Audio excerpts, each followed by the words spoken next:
Hello, hello, hello. I am whitewashed as hell right now.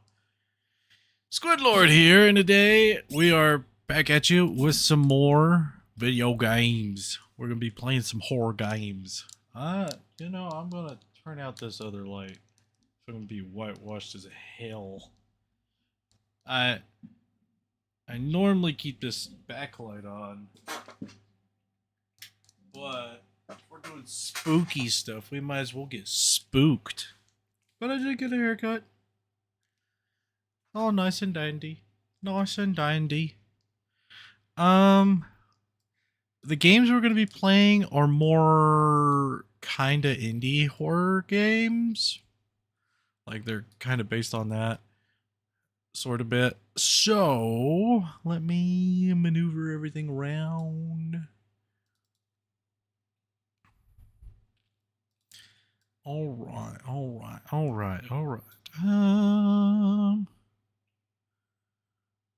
I need to have that turned off, this turned on. Alright. This is called The Trench.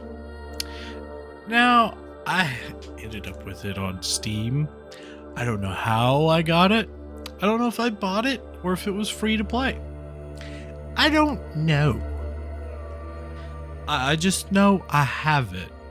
And it's been downloaded for about the better half of like 4 or 5 months. Just haven't played it yet. But this game is supposed to may trigger thalassophobia, claustrophobia, and megalophobia phobias. So, maybe it'll be good, maybe it won't. We won't know. But let's just have a go. Let's just have a go and see. Recent seismic activity in the Atlantic Ocean has uncovered a trench which is currently speculated to be one of the deepest points in the Earth. Odin Corp, one of the leading research corporations, sent a team on board the Neptune to investigate the trench and report any findings. At 17:20 Eastern Central Time, contact was lost with the crew of the Neptune. It's presumed that there was an accident and the crew did not survive. A salvage mission was planned, and Pandora has an advanced recovery vessel was sent to gather any remains, data, and investigate the incident. All right. I think we're taking part on the Pandora. Ooh, it's a good little gritty bump. Ooh, okay, let's. Oh my god, I move at a snail's pace. Oh lord. Peek for pause, I for inventory tab. No, there's no pause. It is only go. Got it. Oh my lord, I don't like these controls at all already. I can't leave the sub yet. All systems are working correctly. Okay. Can't leave the sub just yet? Okay. Interesting. Okay. Odin cooperation.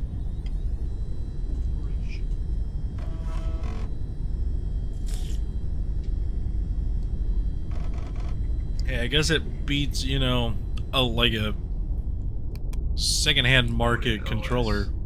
Welcome, Rescue and Recovery Vessel Pandora.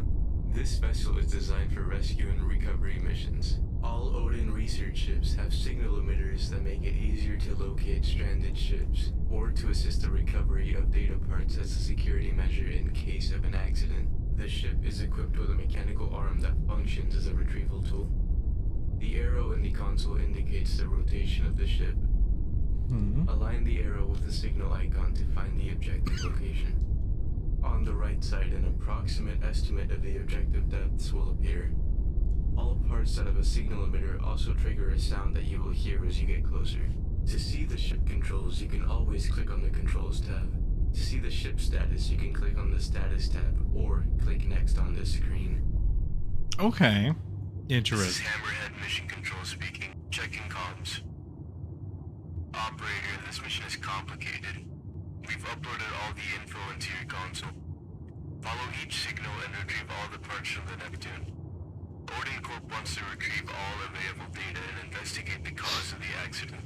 Try to come back in one piece. Good luck. Okay.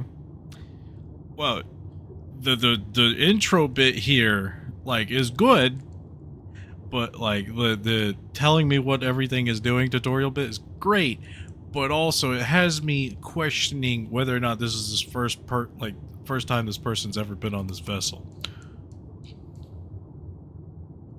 Objective out of range. Okay.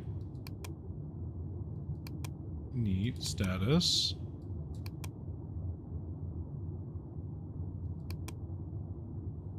Oh.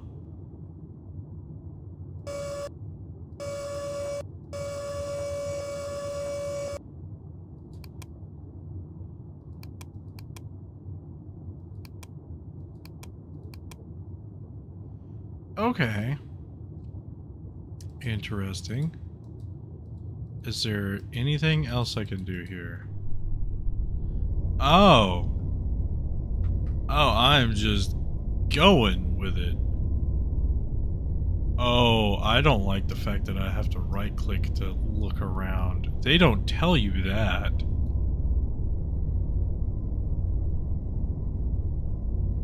Oh.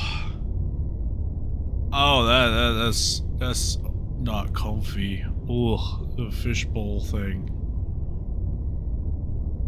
I really wish I was just kind of centered on the console. Alright, well, how do we go down?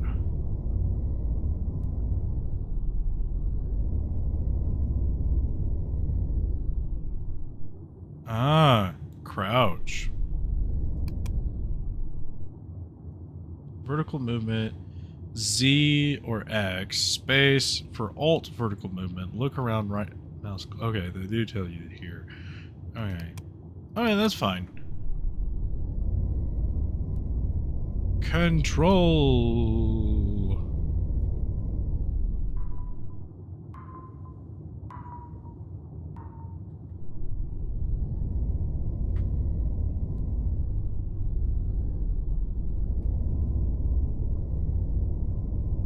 Huh?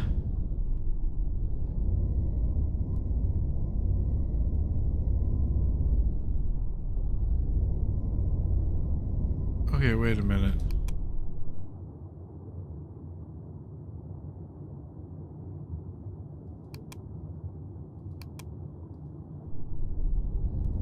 But I need to turn in place. That is the issue here.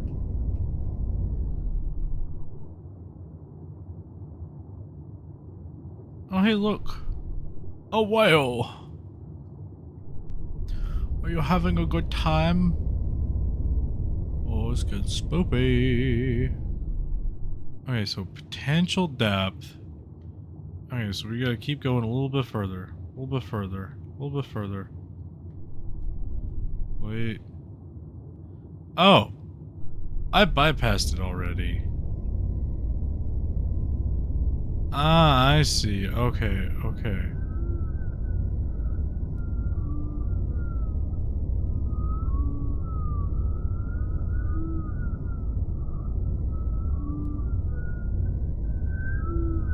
I need to figure out how to turn completely around. Like, how do I just, like, 180 this nonsense? Okay, so I'm still a little too high. I say a little too high. A little too low.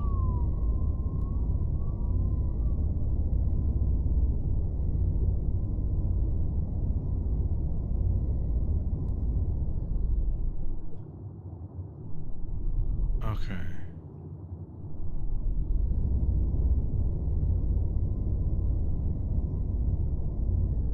Okay, I need to figure out... I don't like this forced perspective it's thrown me in here with.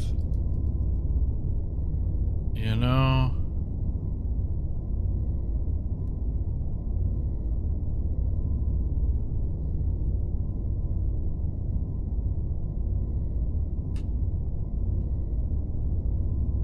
Because, like, I can't tell where this thing's at.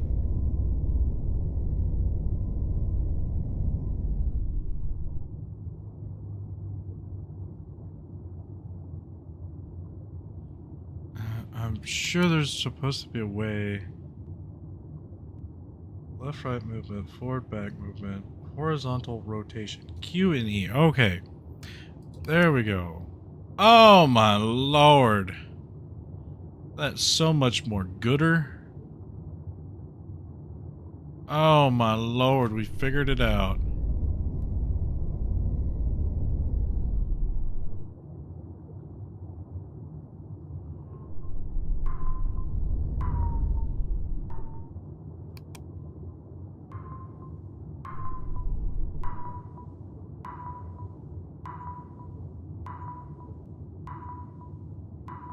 Okay.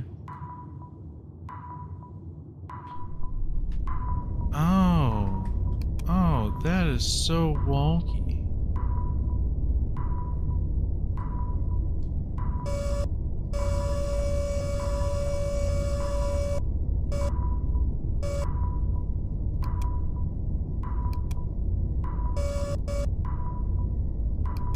Grab, nope.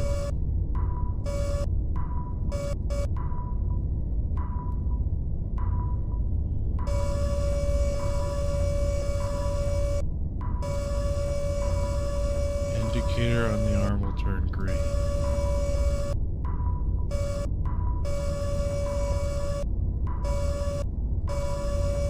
Okay, alright.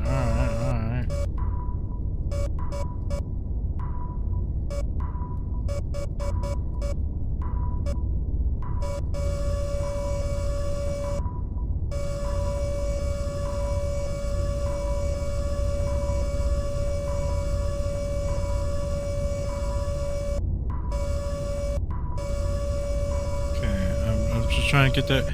Oh, hey, Carter. Sorry about that. I've been so focused on trying to get this fucking little blinky thing, and it has been a pain in the ass. Come on.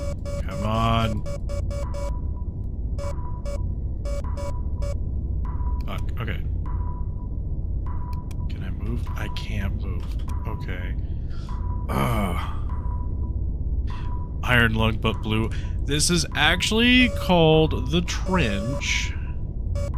And we're just exploring a trench and gathering up broken pieces of a submarine that had came before us.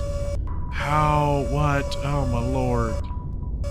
So it says this little red indicator on the arm would turn green whenever it's good to grab. So I'm having an issue. Unless it's closer than I'm thinking. Yeah, no, it's not that close. Okay. This way.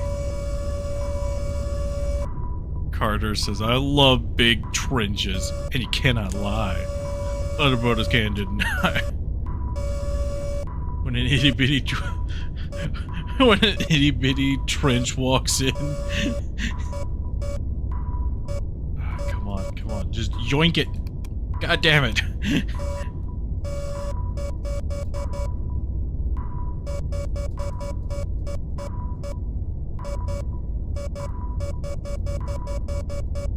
Okay, get ready to yoink it. I always tell the truth. I don't doubt it. Oh my lord, I'm not close enough for this. Let me move. Oh my lord.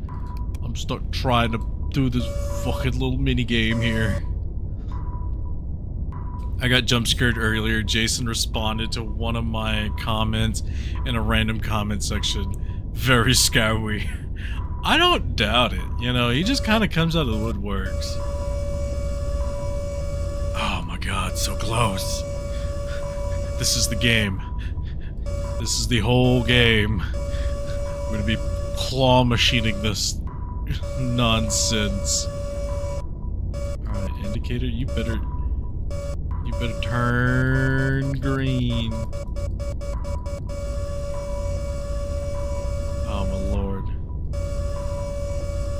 Once the arm's in the right position, the indicator in the arm will turn green. Once the indicator is green, the button to grab objective will be enabled. Ugh, okay. Wow, the gameplay looks so gameplay. I know. It looks so gameplay. It like, look at this arm can go down. It can also go up. Hang on. It's twisting. It's twisting. Maybe if I just dangle it right, you know? Maybe it's just not the right spot to get. Ah, fish. Come on. You gotta be kidding me. You gotta be kidding me. I think there's just no way I can grab this.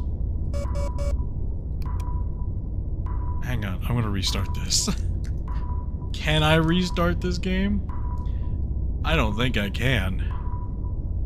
Down and up, revolutionary. How show Sakura this right now? Yeah, I know. Up, down, like Jesus. Oh, that's literally passing through the guy. Come on now. Let me grab. Let me grab.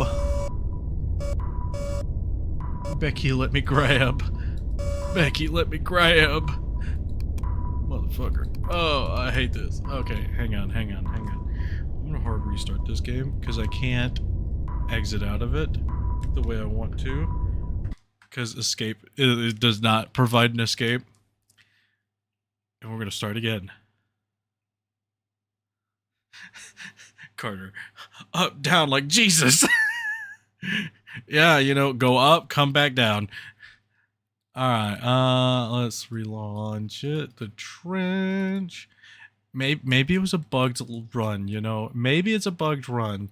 I hope it was a bugged run. If it's not, then oh well. I'm going to be sad. Because this game kind of looked promising. Just like Steve. And well, I mean, Steve is a big bug, though. I mean, but he's okay.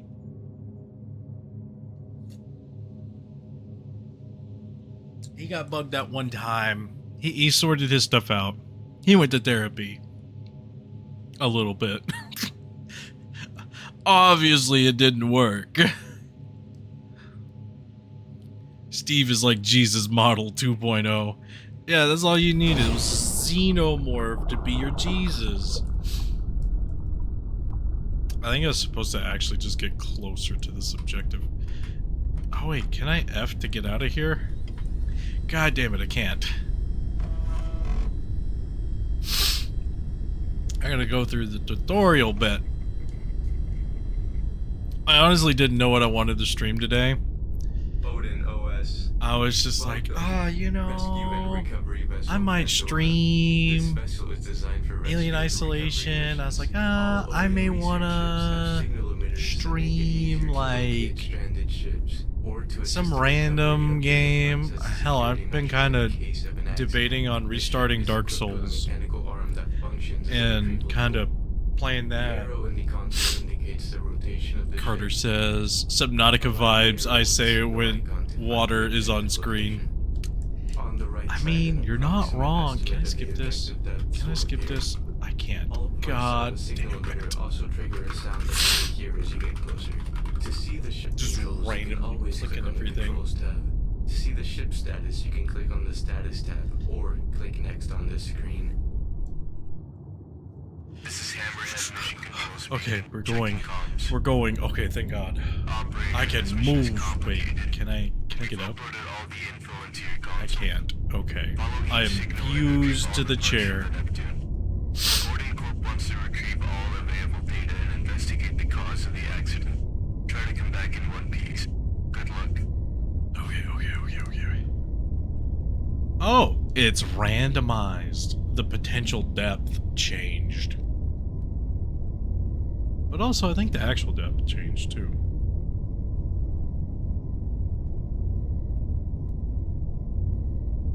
You see this hole? We're going in this hole.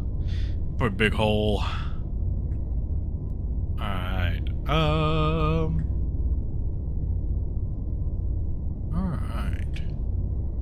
Hopefully there's just not a random little noisemaker. What?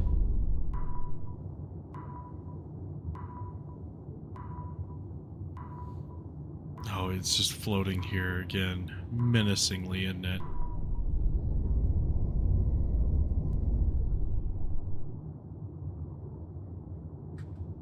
Oh, okay, so it's up.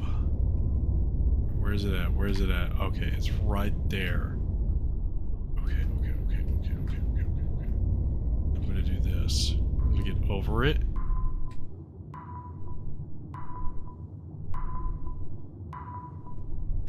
Okay.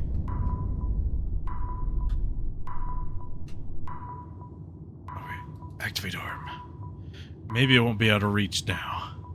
I swear to God, if it is, I'll be a little upset.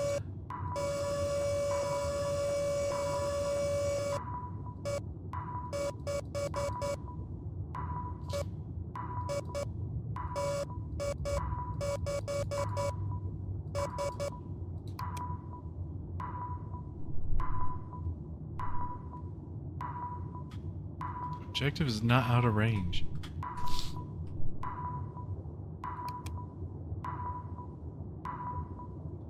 Carter says, I was watching Mark, Bob, and Wade podcast before this. Some of the funniest stuff I've ever watched, or my humor is broken, I don't know. No, they are pretty funny. I recommend the Distractable podcast. That shit's funny as hell. Oh, there we go. It worked this time. Alright, that's Data all it needed. recovered. That one objective was Analyzing. Audio log found. Playing Hey, now. fish. This is Captain Collins with the Neptune crew. We are the first to explore this trench as part of an Odin Corporation endeavor. We're glad to have the opportunity to see this before anyone else. We still wonder why Odin only sent one party to investigate. So far, we've descended 400 meters. The trench That's seems big fish. extremely deep, but it's unknown how an earthquake in a supposedly non-seismic region could have created this. Audio log. Nicely done. We got all the data from that part. Keep looking for the other parts in your console. Game can't be scary. Fish will protect you. Yeah, obviously, like... Oh, okay, hang on. We're in the next potential depth. Oh, it's behind me. Steve is taking a dip around here somewhere. I know it. That would be hilarious. But I wouldn't doubt it.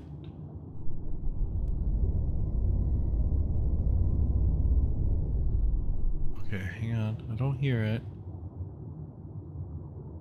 Oh, there it is. Ah, I see it. No! Back out of that shit. We're going forward. Good God.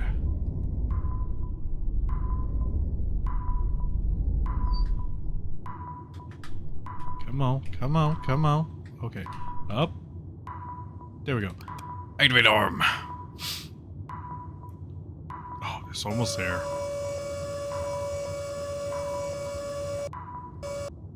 That's a big fish. Grab it. Grab the box. That's a wonky grab, but we got Data it. recovered. Analyzing. Audio log found. Playing now. We are about to reach the 800 mark. Hey, shark. We found some schools of fish and some sharks, but the thing puzzling the crew is their behavior. They seem erratic, as if they were fleeing from something. Dr. Ramirez thinks it's related to the seismic movement, but we aren't completely sure. We will continue to report any findings. OMG Shrek. Still no conclusive data of the cause of the accident. Keep looking. Okay, well, I'm more curious as to how that was an audio file. That was a crate. That was like a metal crate. How was that an audio file? You don't get, you know, gun plus jelly equals, you know, pizza sort of situation out of this. Like, come on now. Should be a little bonkers.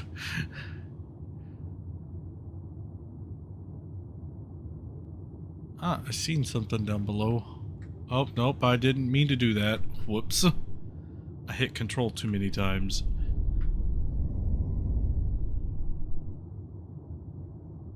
Oh, am I on the bottom of this little plateau?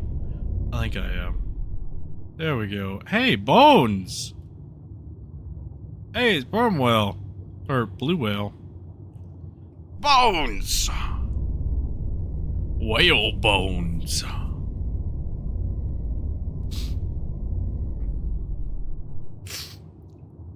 Sharks are just chill. Dolphins are the ones you gotta worry about. Little fricks. Yeah, you're not wrong. They are little freaks. Oh, hey, look. Oh.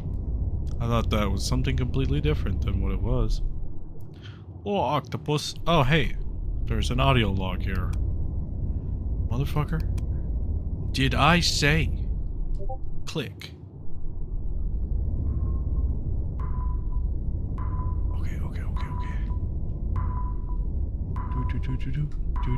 Ooh, there we go. Activate arm.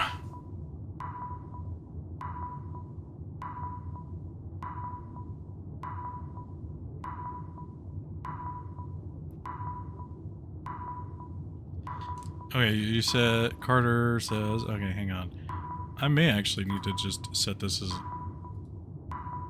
game capture. Hang on. I'm gonna do something. There. Boom, boom. Haha! Alright. Carter says, dolphins are like the only animal besides humans I'd consider evil. I mean, you're not wrong. Like, dolphins have the capacity for evil, and sometimes they do choose it.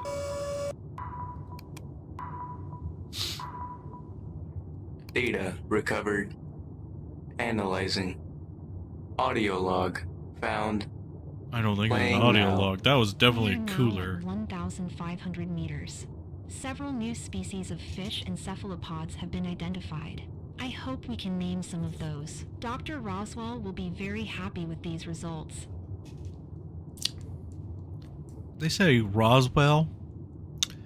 Like the city in New Mexico that had aliens? You tell me aliens are involved? Aliens. Carter says, you know, if you think I'm a freak, just remember those little shits exist. You're not wrong. Them things are wonky. They'll get freaky with just about anything. Oh, hey. Bud. Okay, so 2200 is where we need to start our next depth. I got beef with them. Big beef. You mean you got fish with them? Big fish. Big steak with mashed potatoes. Oh, that sounds good right now, honestly. I am always a man that can eat barbecue.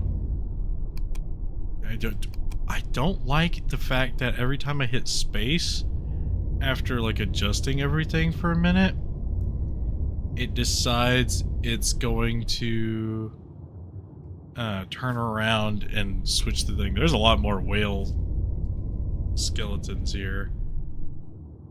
Okay.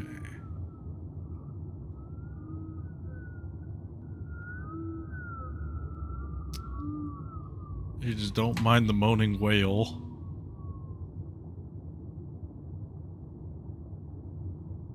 I know they're not fish. I know they're mammals. I just didn't remember if they were a kind of whale or not, and honestly, saying like you got big fish with them is a lot easier than saying you got a big whale with them. Because whales are already kind of big. You know, there's a lot of bones. Just a lot of bones just out in the open. Like, a lot of whales died. Something's definitely eating whale. Or, you know, whales are just getting poisoned left and right. It's another Yeti cooler. I mean, generic-based cooler. God damn it. Come on, come on, come on. Get in reach. Come on, get in reach. Motherfucker. Oh my god. What? Okay, so... Okay.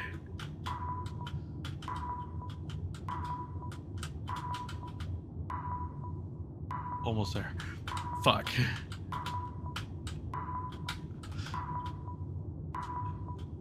Fuck. Damn it. Fuck!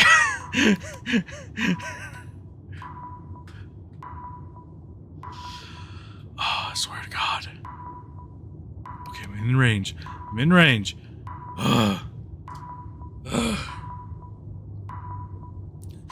Carter says, maybe you should be more correct next time. You know what, Carter? Maybe I should.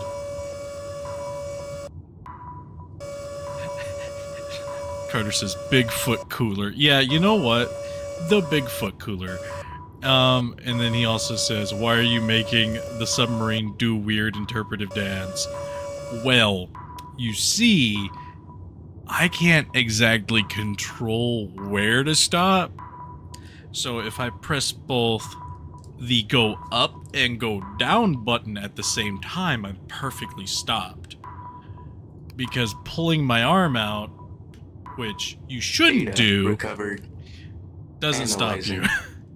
Audio log found. Playing now.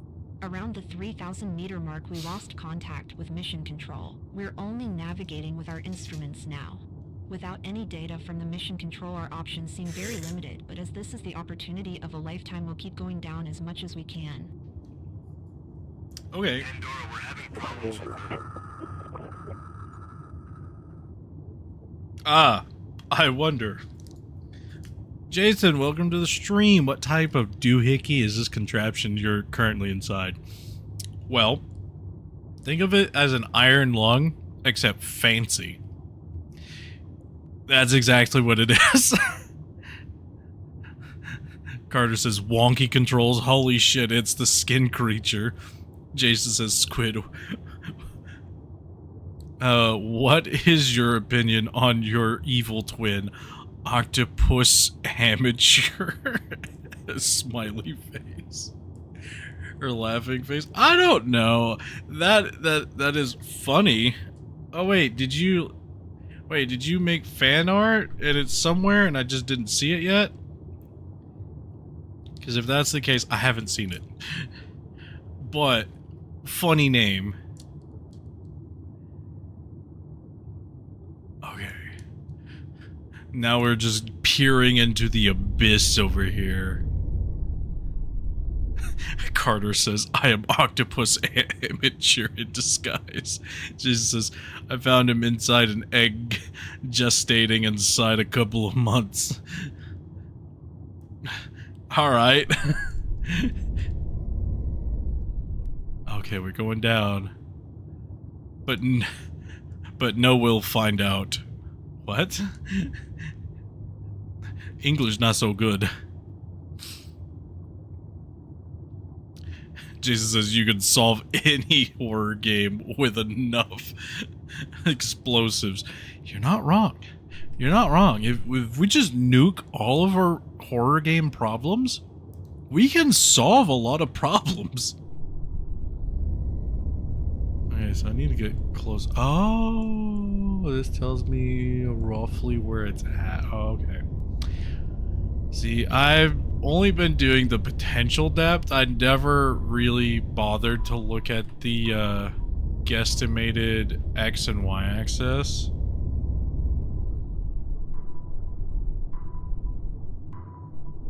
Okay, I hear it. I hear it. I hear it. I hear it. I don't see it yet. Okay, is it...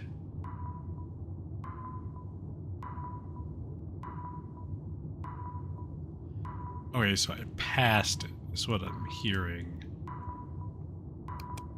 No, motherfucker, I didn't even click that shit. We need to go up. Okay, do we need to go down? Down is where we need to go. Oh, there it is. Okay. Okay, okay, hang on. I gotta mouse over. Oh, God, the game's not wanting me to mouse over. Oh, God. Alright.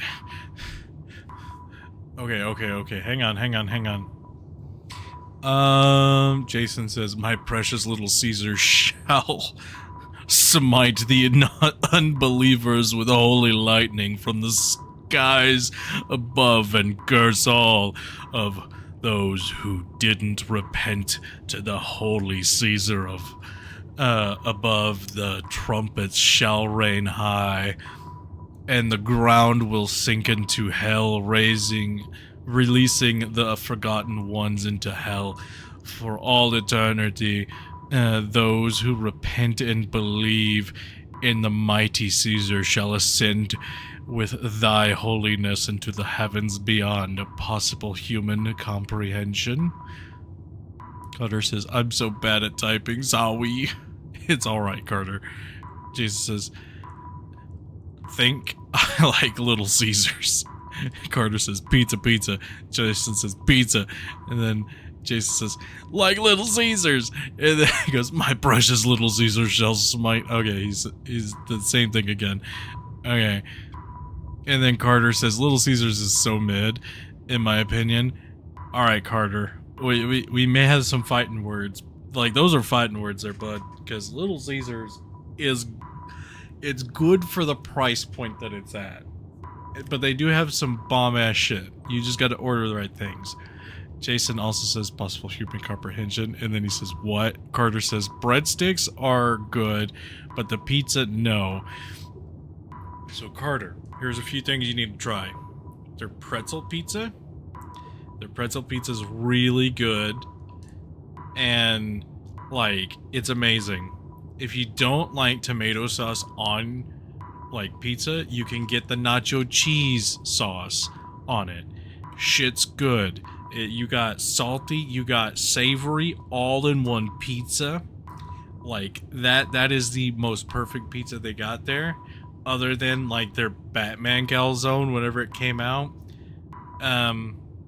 Their Fantastic Four pizza is pretty good. Like, that is pretty good just in general. A lot of their stuff that has multiple toppings. So, like, if you get something that other than their standard cheese and their standard pepperoni, it's good.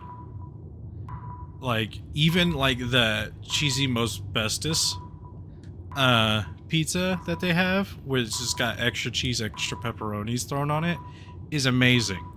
It's because they just put a little bit more effort than grabbing a frozen pizza from fucking from the freezer and throwing it in. Jason says, how dare you speak badly of his holiness? Carter just shrugs. And then hang on. I gotta catch up because chat's gone haywire on the side and I have not been able to pay attention. Jason says, I call upon the mighty to smite Caesar to smite you off the face of Mother Earth, and call upon the 100-year generational curse upon those who contain your blood. Carter says, Jason, is this a new analog horror featuring Little Caesars? Jesus says, the suffering of those shall fuel the eternal engine that is the baker. Carter says, alright, put him up, bucko. Put him up. Jason says, the eternal engine of suffering shall forge a new reality, a perfect utopia shaped in the pure ones. Repent to the Caesar, repent to the Caesar, repent to the Caesar. Carter says, no. Jason says, repent and reply on the little Caesar. Carter says, oh, whoa. And then Jason says, the Caesar demands souls to fuel its eternal oven of dormant of the younglings and forge a new reality with new heaven and all that repents to the Lord. Carter says, I would pray to Caesar, man, if he was a femboy. Alright, I think I finally caught up with chat. Jason says, I cleanse thy of unholiness with the holy sauce. But also, Carter, like, another good thing about Little Caesars is their dipping sauce. Their garlic sauce, oh my god, is amazing. Love that shit. Like, even with their crust, like, I know their standard classic pepperoni, classic cheese, and their classic, what is it, sausage pizza? Typically is a bit more rough with their crust. You just get that garlic dipping sauce, solves that problem. It's amazing what a little extra sauce will do. Carter says, Jason. Jason says, and the corruption escapes from you. Carter says, is he a femboy or cat boy? I mean, I don't think so, but I know Little Caesars got merch. And, like, I was half tempted for, like, 2 to 3 years in college just to deck my, like, dorm room out in Little Caesars merch, because I bought so much pizza from them. Carter also says, I don't deny their bread is spectacular, but everything else I've had from them is just mediocre.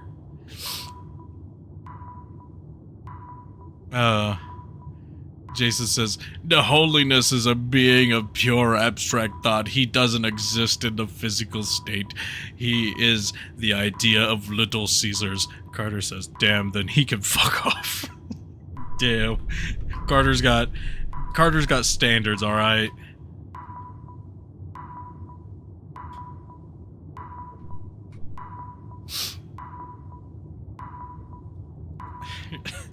Carter says, sidetracking. LMAO. Jason says, and the idea of Little Caesars is whatever we believe Caesars is. You're not wrong.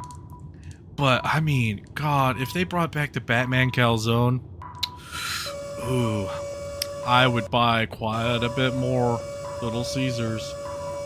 I could eat a whole Batman calzone by myself. It's sad. Then again, I could eat a lot of food by myself. Data recovered. Analyzing. Audio log found. Playing now. We are at 5,000 meters, and we have sunlight isn't hitting us. Sorry, I coughed. What We're happened? in complete darkness. Our sonar has detected a potential key system deeper down. What the hell was that?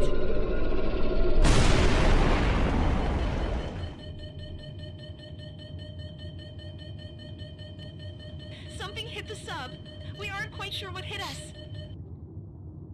Ah. Okay, well, I coughed and missed what... Oh.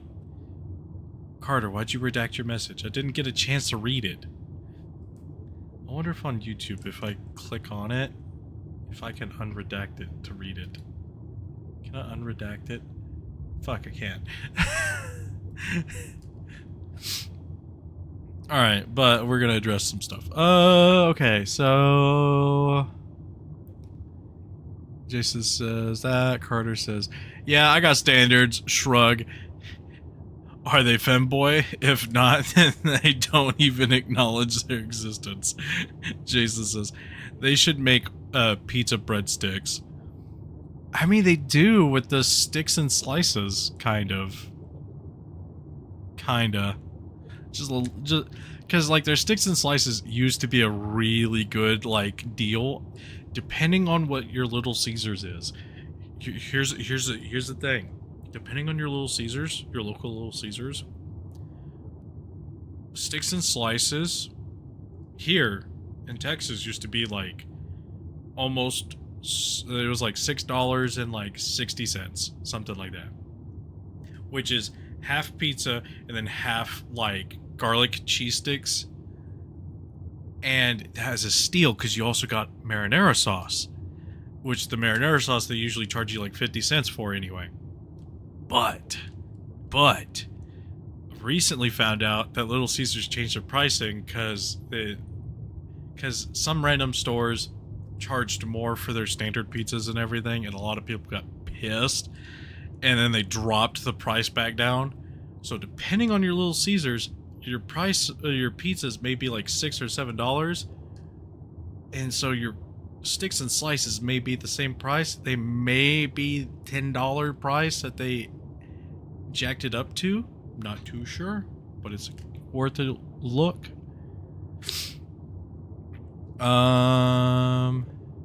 Jason or Carter redacted a message.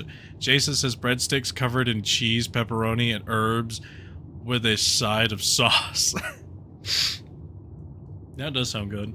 Y'all are gonna make me hungry. Carter says, oh, winky face, you can't catch me, Squid.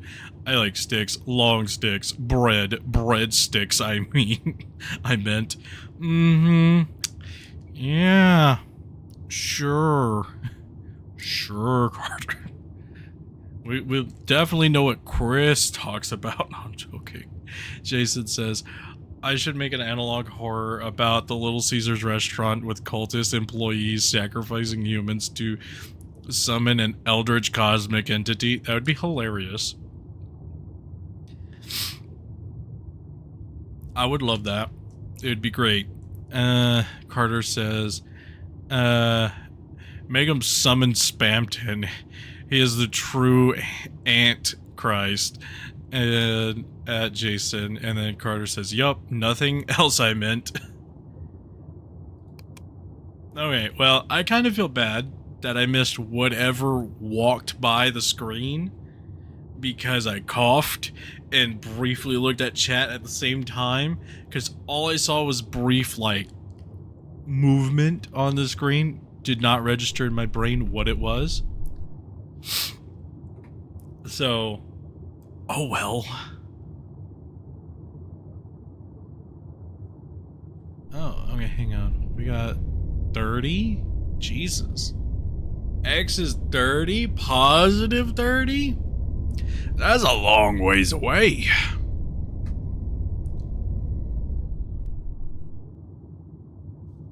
Oh, I gotta...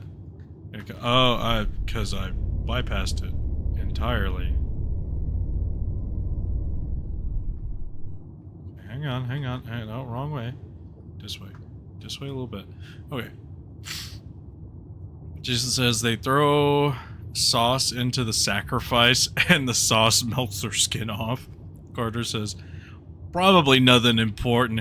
It probably was Steve. Yeah, you know, our adorable little xenomorph Steve. You know, he's just running around here somewhere. I'm sure there's nothing to it, you know. That's positive. We need to go to like X is 30. Okay. Ooh. X is 30. Okay. Now we get into position. And then Jason says, did you know you can use Little Caesars sauce as paint thinner? I did not. I did not know that. Jason also says it has 20 purposes. 1, sauce. 2, motor oil. 3, lubricant. Jesus Christ. Talk about fucking tossing them like a salad. Carter says, Steve just makes my heart do flips. Carter says, lubricant. And Carter says, dolphin type of freak. Yeah, I'm thinking about making like a little animated Steve. Like, that'd be neat. but it'd require a little bit of work.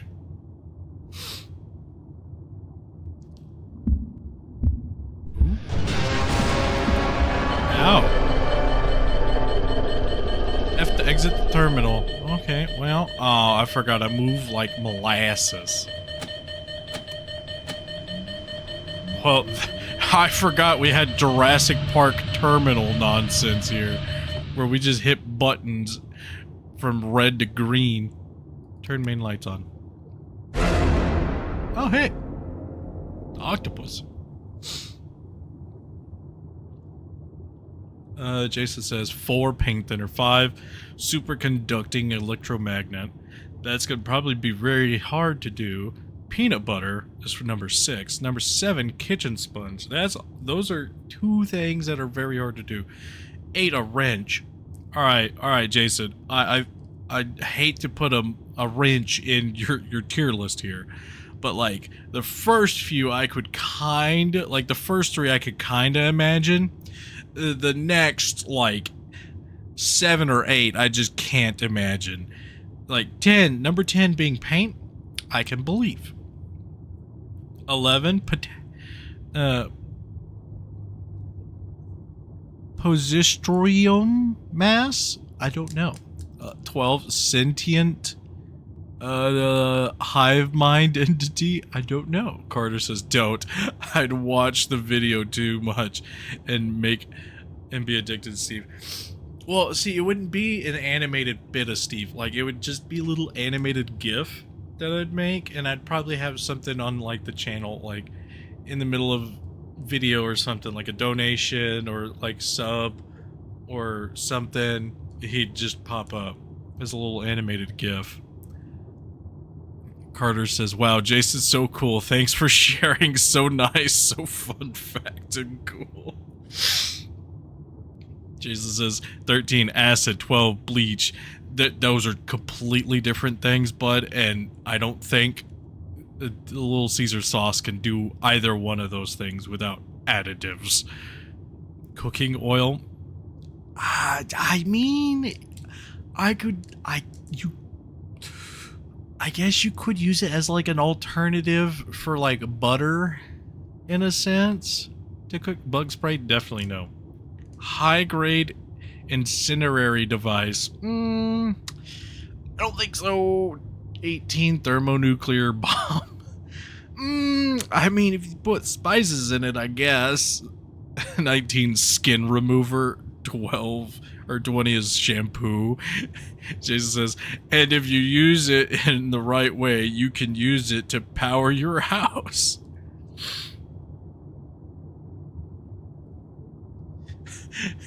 Carter says, oh no, you said Steve. Now it's all over the screen.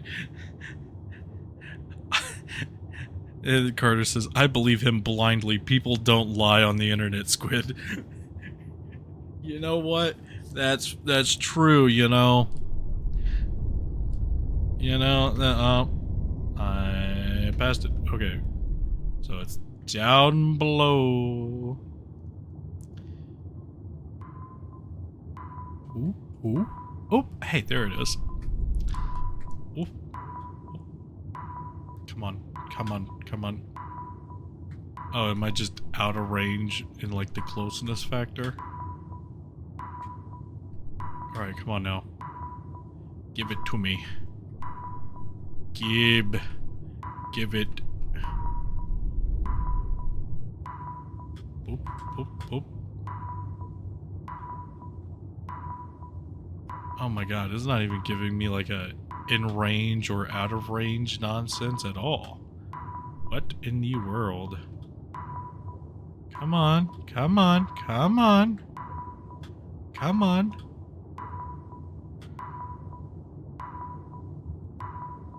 You know what? I'm gonna see if I can grab it.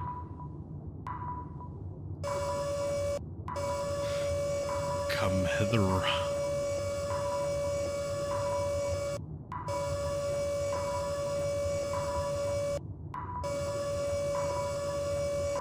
That definitely should be grabbable. Oh, I got it! Who needs your little marker? Analyzing. Audio log. I big brained it. Playing now. Even our support systems are starting to fail. Do they know about this? We need to abort this mission. We're starting our climb. Oh my god, what is that? They got shot! Okay. Alright. Jason says, why did I say Little Caesar's pizza sauce is both acid, bleach, a hammer, paint thinner, incendiary device, and a thermonuclear bomb all at the same time? And it's also shampoo? Do British websites use biscuits instead of cookies? That'd be great. I would love that. That would be such a great little thing, but you know, on website cookies are just terrible. They're a terrible thing. They should never actually have been as prevalent as they are. Reason being is because it's just them collecting data on you the entire time. Carter says, I like biscuits. I do too. A good layered biscuit, like, I'm talking like an American biscuit or a croissant with like a good amount of butter. Shit's good. Shit's good. God, you know, it's kind of lit. Alright, we're going down. We're going under. We're going timber. Oh, this way. Ooh, okay. Pass it a little bit. Ooh, ooh, ooh, ooh, ooh. We're getting a little close. We're getting a little close.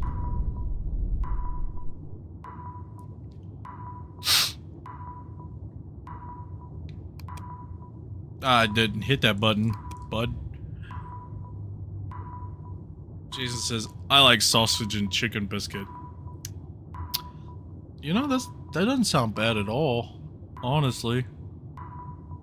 Carter says, call me the is him, the biscuit loving, the is me, you, we are the cookie, hooray. Goodness gracious, Jason says, what are your hear me outs? For me, it's the 7,921,764th pixel in Deltarune. I don't know, like, I think my hear me outs are pretty standard. I don't think there's any like outrageous sort of hear me outs that I can think of. Like, I don't think there's really a hear me out that I'm like, okay, this is, you know, out of touch. Oh, hey, there it is.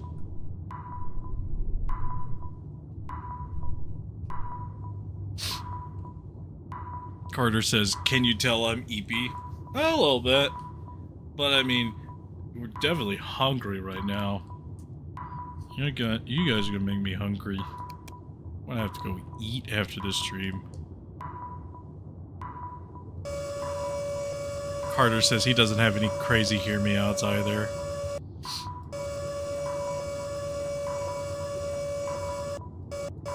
Alright. Like we say we don't have any crazy hear me outs. Data recovered. But we gotta come up with one. Analyzing. Audio log found. Playing now. Ramirez is gone. The last impact killed him. We've taken severe damage. I'm really scared. I don't want to die here. Please let our families know that we love them. We know that Odin will try to cover this up. We're still trying to... Man, those crashes sound like they just fucking get shot. Like, they just straight up just bap. Jason says, they call me Elbow Lickerson the third in my school, which implies there are 2 other Elbow Lickersons before me. And then Jason says, can you tell I'm a nerd in science? Hey, there's nothing wrong with liking science. I actually graduated with an associate's degree in biology. It was very fun. especially after the fact, like, I don't know, there was a point when I was in college where, like, I dreaded learning anything, and then I eventually turned around and, like, it was towards, like, the last bit of my senior year where I got this, like this last little hurrah in my brain where it's like, man, I'd really love to stay in college a little bit more just so I can learn more. And, like, it just bothered me so much because, like, would I go back to college? It depends. I still owe quite a lot from my college. Would I like to learn more? Obviously, I would love to learn more about anything. And, like, I feel bad that I didn't pursue my, I say I feel bad. I only feel a little bad about not pursuing the microbiology, like, major that I wanted for a long while. But I also had, like, a really dumb reason as to why I wanted to do it. And that was because I was like, okay, what makes money? Science. What makes, what is, something I would possibly want to do in the science field. And then my brain was like, make dinosaurs. And so I stuck with that for so long, and everybody was like, what do you want to do when you like with your science degree? And it's like, I don't know, be a lab tech somewhere, look at cells. And, like, in the back of my brain, I was like, I can't tell them I want to make dinosaurs. I can't tell them I want to make dinosaurs. It's like, I can't tell them I want to make dinosaurs. Look at me when I say this. I can't tell them when I want to make dinosaurs. I want to make Jurassic Park a real thing. So I eventually gave up on it. It really didn't help the fact that part of the college classes I was taking, which was like there was a cell class that in theory I would have really loved. Is a cell theory. It revolves around DNA sequences, like breaking down all the different organelles in the cell. It's great, and like it was a great class to learn all this other nonsense. It should have been a year-long class. And the fact that the teacher prided herself on the fact that so many students failed her class just shows that she was a terrible instructor. And she very much was a terrible instructor. And, like, I learned things in that class, but immediately after I got out of that class, I forgot a lot of things. And I fucking hated the fact that I forgot things, because I knew how to analyze a DNA sequence. I learned, what the start code for a DNA sequence, like, trait is, and that when the end code is, and, like, you're supposed to take this cell biology course, and then right after that, you're supposed to take a organic chemistry, which is just ridiculously difficult class. And so whenever I barely passed that cell biology course, I was like, all right, I learned enough to barely pass this cell biology course that is an undergrad course, but is considered to be a graduate level course by people outside the university because of how hard it is and because you only had a semester to learn everything. You had 4 months, less than 4 months, to learn everything from, oh hey, here's the basics of a cell, here's the cell wall, here's the nucleus, to we need you to learn and memorize DNA and mRNA sequences.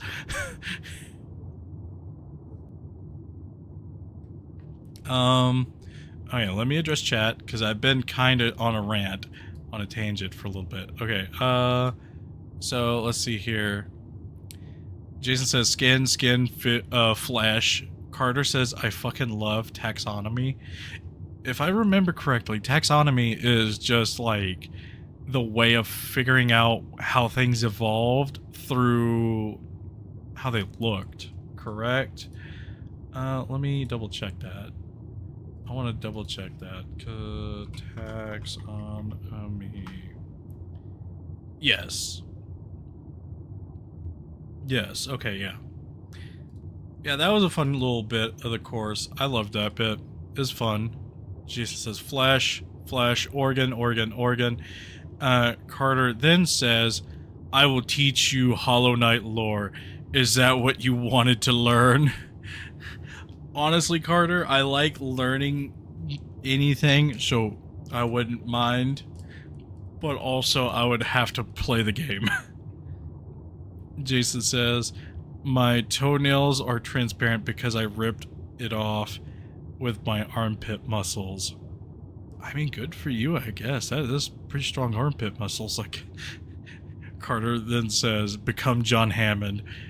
He also says, I wrote a school essay on Jurassic Park. Very good book. I loved it. I loved it so much I bought a leather-bound copy. Or, I say leather-bound. It's pleather. Fake leather-bound copy. Love it to death. I actually came across that book. Like, I didn't realize that Jurassic Park was a book for so long till I got into middle school. Like, till I hit the 6th and 7th grade, I was like, wait, this is a book? I thought it was only a movie series. No. And you know what? That changed my life, because that book is very scientific, but it's so good as to how it's written. Like, and the thing is like, you don't learn about third-person omniscient, like, point of views till, like, high school. Or, like, late middle school. And you don't read anything that, you know, takes those sort of perspectives. For at least me, at least. And whenever I read Jurassic Park, I was like, oh my god, this is such a good book. And then I kept reading for the longest time. And it also helped that I was, like, really wanting to just finish out the book. And by the time I finished it out, I had already turned around, found a copy of Lost World which is the sequel book, by the way, to in like some garage sale spot, and it was in fairly good condition. I ended up fucking up the paper cover for the hardback for it when I took it on a camping trip and accidentally tore it. But besides that, that one's also a good book. Jason says, what was that incident at your school? Oh. What was that incident at my school? Well, see, the thing is you're asking me, and like, whenever I was in school, I spent like every 2 to 3 years moving to a different, like, town or school. And so I never really got to stick around anywhere long enough to, like, hear incidents. But one incident does come to mind. I lived in a small town. It was an oil town. And the school system in it was kind of big, but also known to be kind of trashy. School system has, like, failed like 7 years in a row by the time I, like, graduated, or by the time I moved out of there, out of that school district and everything. That high school, the elementary, the middle school, like, all the schools in that district were poorly rated for 7 years. You can only be poorly rated for, like, 4 years before government intervention. And so the government decided to come in and, you know, take over the schools and everything to fix it all up and change their policies and everything. So they became really strict with them. But there had been like a couple times in like high school where some kids would call in a bomb threat and everything. Obviously it was fake because middle schoolers in that little hunky bunk town really didn't know what they were doing. But also there was there was a couple of other incidences where like we had huge fights. There was a fight that happened that got a kid paralyzed because he got fucking suplexed because he pissed off some kid because he was short. So the short kid picked his ass up and suplexed him on his neck and broke his neck. Like, oh, nuts. And then there was in high school, there was a very funny incident that happened where a couple was found doing the hanky-panky in the bathroom, and they were so loud that somebody had reported them, and by the time that, you know, the principal and everybody came over to the bathroom to go investigate, they had locked everybody down in their classrooms to deal with this. And the guy that was involved in this incident was just like trying to throw off the staff members because he's like, let me finish, I haven't finished it, let me finish. And like they ended up pulling him off of her, you know, putting him in cuffs and everything so he can get his so they can get him situated after the fact. And the girl, she ended up running down the hallway naked, just fucking sprinting, and you just see the principal, assistant principal, and like a couple of police officers just chasing her bare ass down the hallway. Shit was funny. But those are my incidences in like high school and middle school. Nothing really big after that, because I changed over to one more school and it was just pretty relaxed. The only like major thing that happened was like a couple fights, and even then those were put to bed pretty fast. And Carter says, you talking to me? Jason says, for me, a school shooter came. We were hiding, 15 kids were hiding in the same whiteboard. I was under the table, and it was called, and the next day everyone just didn't talk about it. It didn't show up on the news. Jesus Christ, Jason. That is ridiculous. And, like, I'm surprised it didn't show up on the news. That shit should have been on the news. Carter says, holy shit. I agree. Holy shit, indeed. Okay, hang on. Jason says, we hard, it was not a drill, and there were 2 hooded men, and they were in our hallway. Carter says, the public school system is fucked. Jason says, then we heard screaming woman, and she was banging on the door. We didn't open it. She got more frantic and louder, and the voice stopped, and then, she then said he was apprehended by the police. What the fuck just happened? I asked myself. And you know what we got? 5 minutes of free time. Jesus Christ. Yeah, you know, sounds about right. With, you know, the U.S. public school system, if it's U.S. public school system, I'm assuming it is, because how they had access to the thing.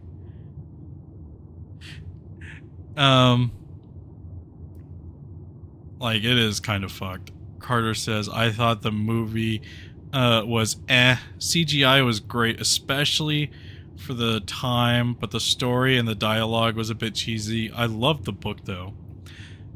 Oh yeah, he's talking about Jurassic Park 1. I like the first 3 Jurassic Park movies. Those are great. After that, when you get into the what is it? Jurassic World stuff, it gets real iffy. Like that storyline stuff is just kind of eh. Like Chris Pratt, great. He did a lot of carrying on the first two Lost Jurassic World, movies. But the third one is just iffy. I really didn't like it.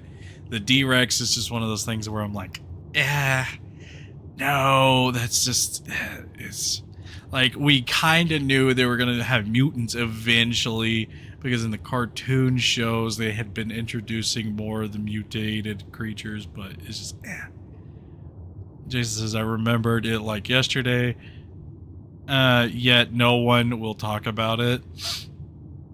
Jason, have you thought about going to counseling and talking about it? Or like even your school counselor? Like school counselor, you're like an actual therapist to talk about it? Because that shit's, pretty heavy, pretty traumatic.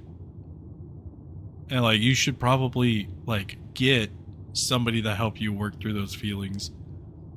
Carter says, all the inaccuracies about the velociraptors. Can't believe author of the book would do this. Yeah, I understand the inaccuracies of the velociraptor. I know it's like the size of a turkey. It's like I know technically speaking the velociraptor is a Deinonychus in both Jurassic Park the movie and the book. But still, it's still such a good portrayal of, a raptor. And like, like they could do better about, the inaccuracies, but they're mutated monstrosities. Like, kind of what do you expect? Jason says, I asked one of my teachers about more details. He told me some people are traumatized. Let's not talk about that. Brother, what? No, that's when you start, talking, like, bring that shit up to your parents and be like, hey, this still traumatizes me. Did they tell you about this? Oh, they didn't? Okay, let's, like, do a movement and you could potentially sue the school district for that shit and get money, potentially. Not legal advice, by the way. Not legal advice. I'm not a lawyer. I'm just saying that's a potential route you could take. I would do it. I would attempt it. Carter says, why won't my chat talk about dinosaur with me? They just talk about femboy. Possibly my fault. Possibly. And then Carter says, my school is ass. Like 5 fights every day. And the teachers don't care. Valid, honestly, they get like 30 cents a year to deal with this shit. Also, school shooting threat, school wasn't called off. Cool. And Carter also says, let me finish is hilarious, but also shut the fuck up, bro. Yeah, I know, like, the thing was, like, it was fairly close to the classroom I was in, too. So, like, we just heard, like, all of the staff members freaking out about it, and then, like, them, like, don't look out in the hallway, don't have anybody look out in the hallway, as they're chasing the girl. And, like, I don't even know who they were. I don't even know who was involved. Like, it was just crazy. Jason says, my math teacher did not give a shit about a potential school shooting. It was like, alright, guys, turn back to, chapter 12, where we're going to learn about the logarithmic scale. Alright, you're going to solve matrices. It's going to be on the test. I don't care if little Johnny's having to get shot up over here on the side. We're going to be doing this tomorrow. Like, I can see that. I can see teachers being like that. Carter says, Mr. President, we need to find our schools. We need to fund our schools. $2 billion to Israel. That is, to Israel. Jason says, evil Carter is Just Carter MO. And then Jason says, today I'm releasing the files. That's right. The Emilian Earhart files. We know she's been gone for a while because she went over Bermuda Triangle, got abducted and nonsense. It's fine. Carter says, I'm evils all the time. And then Jason says, 5 multi-billion-dollar cool-ass black fighter jets to a war that means no fucking sense. In my opinion, yeah. We're in a worse spot than we were. We would have been better off if he just didn't touch that straight. Carter says, yeah, I don't really care about the inaccuracies. Just, find it kind of funny. They just having a nice fun game of patty cake. So wholesome. I don't even remember what that's referring to. Is it? Oh, you're referring to the people in the bathroom. Okay. That makes sense. Okay. Jason says, what would evil Carter be? Carter says, I so evils. Jason says, I skinned a woman after not impregnating her. Just found her. But hey. Carter says, don't say but hey. Be hey. Jason says, I got a cool ass jacket. Carter says, hey, wait, what? Hey, it's alright, we're all confused. But, you know, Jason, it wouldn't hurt to go see somebody, like, to talk to the school counselor about that incident. Like, did that incident happen recently? Or was it in the past? Like,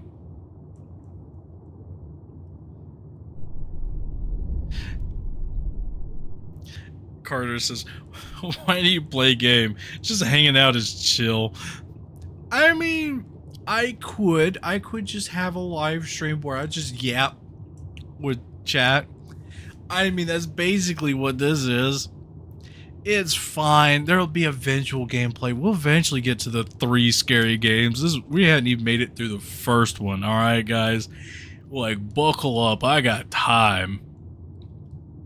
Oh, hang on. I gotta remember.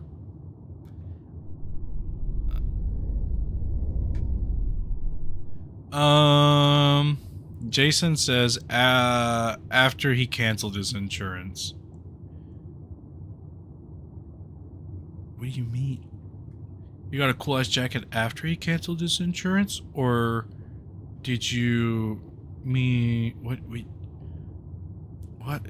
Carter says, talk to me. I gotta leave in an hour, so hurry. Hit tentacle boy. Jesus. That's something, I guess. Okay, so 7:30.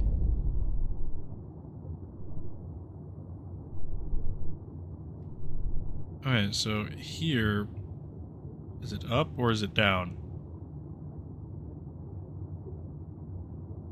I don't hear it. Oh! It's because I'm not deep enough. Oh, hey, bud! That looked like a spider.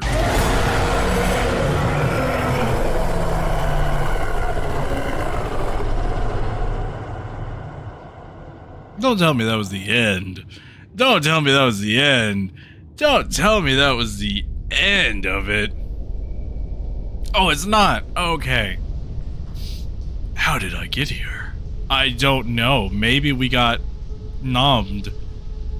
Oh god, I move so much slower. Electrical systems are not responding. I need to find a way out. Okay, well, let me try to do this other thing. Computer's not responding anymore. I need to find a way out. Well, sir, it looks like we don't have glass anymore. We can just yeet over this rather than taking the proper way out. What the what? That's not how that works. Carter says, I so evils. Ha ha ha ha. Jason says, I threw a baby into a deep ocean and it turned into human cream cheese. Alright, Jason. Like, I know that's what they did on that island, but, like, we can't talk about that too much. I like cream cheese. Huh? That's a spider leg. Isn't it just a giant-ass sea spider? Because if so, that's kind of sad. Carter says, Jason, please, change my diaper. This is way too scared. Jason says, I repurposed period blood and placed it in a wine factory, mixing it with thousands of bottles. Oh my god, Jason, you're diabolical. Don't do that. It's not sanitary. It's not kosher. I can't interact with these. You would think I would be able to interact with them. Oh, hey, look. Carter says, I need to hinge. I am too unhinged. Well, there's a whole app for that. Is this where the Neptune ended up? Not saying get it. I think Hinge is like a gay dating app. I'm not too sure. What? Just not promoting anything is what I'm more or less trying to say. Or is Hinge like the friend app thing? Now I'm confused, and now I need to look it up so I know if I'm right or wrong. Hinge is a dating app.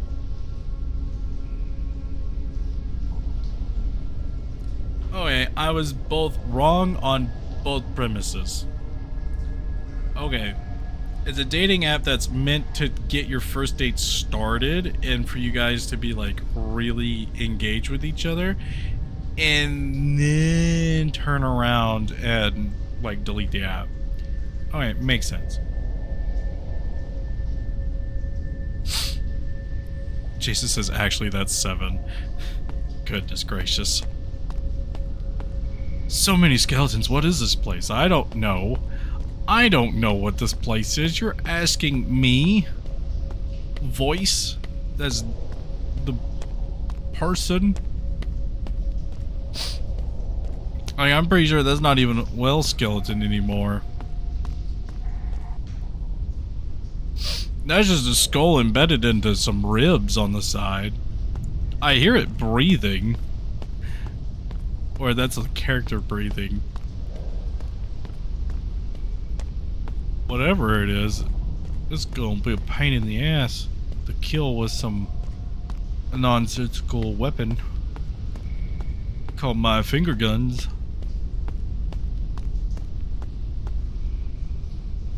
What happened to my flashlight? Why did it get brighter all of a sudden? It's the last part of the Neptune? Ah, well, that's a body.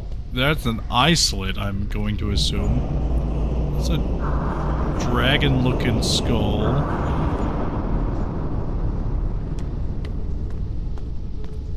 Yeah, that's a dragon.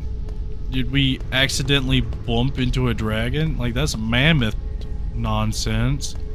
They got so many different things. Oh yeah, this is definitely an eye slit. Ah! How did I know? It's like I've seen Godzilla 1998.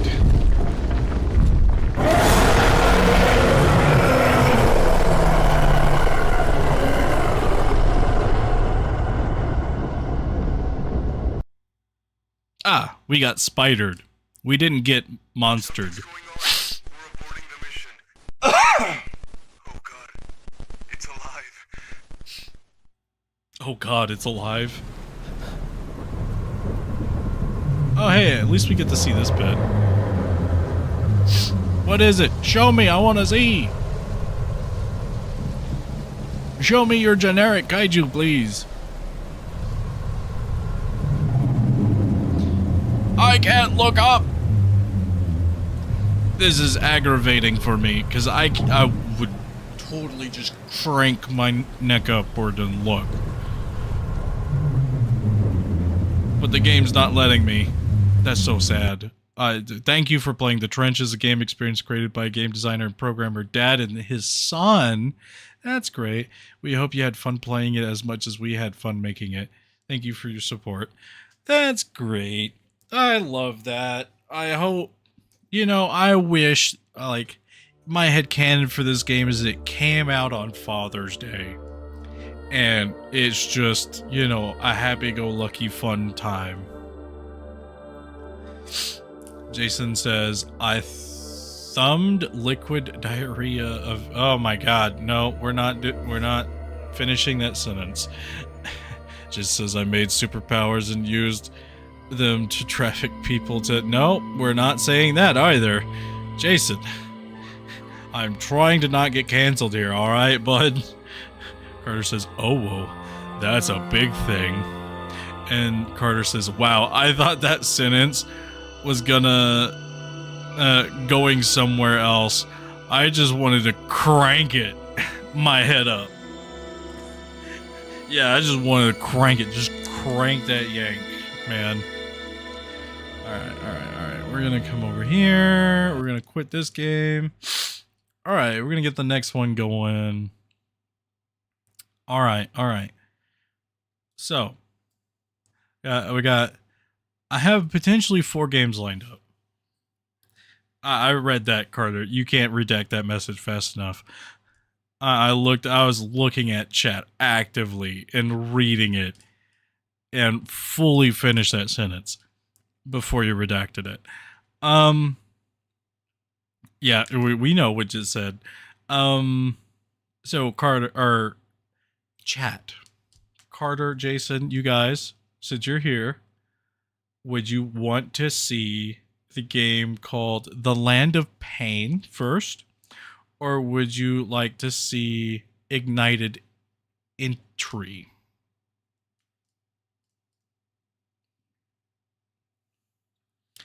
Because I have those, and then I also have a 4th game, which is called Lurk in the Dark, and it's a prologue to another game. Ignited Entry.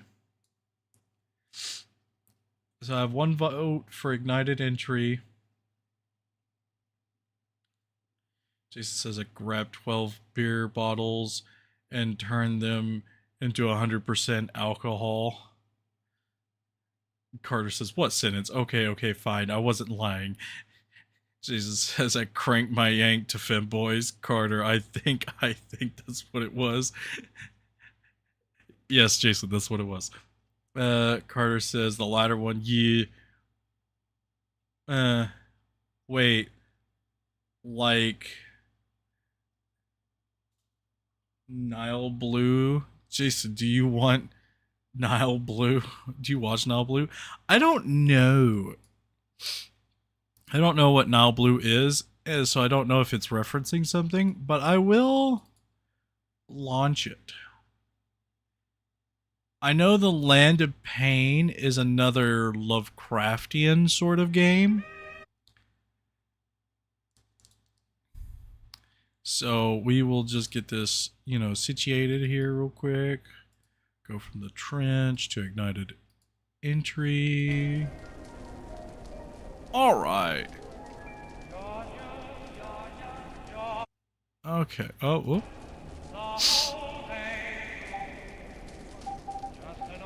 I hope this music isn't copywritten. It doesn't tell me if it...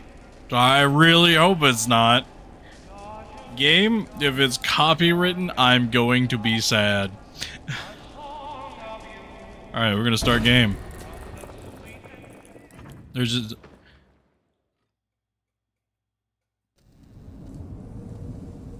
Jason says, quote unquote, I love crafting femboys. Carter deleted. Yeah, I know, I read that one. I thought it was, like, pretty funny. He was a fireman, bold and true. Until one night this flames withdrew. A mother and son lost in the blaze. Their lives outshot in a fiery haze. Man, just imagine if news was delivered to you in rhyme. Like, that shit would be hilarious. I bet a lot more people would tune in. The father saw the firemen arrive, but ran in first, too fearful of time. Through smoke and flame he couldn't stay. The firemen pulled him and rushed him away. The father passed, his family gone, and the fireman's guilt would linger on. Carter says, damn it. Jason says, I solved world hunger by making the human centipede where they eat her.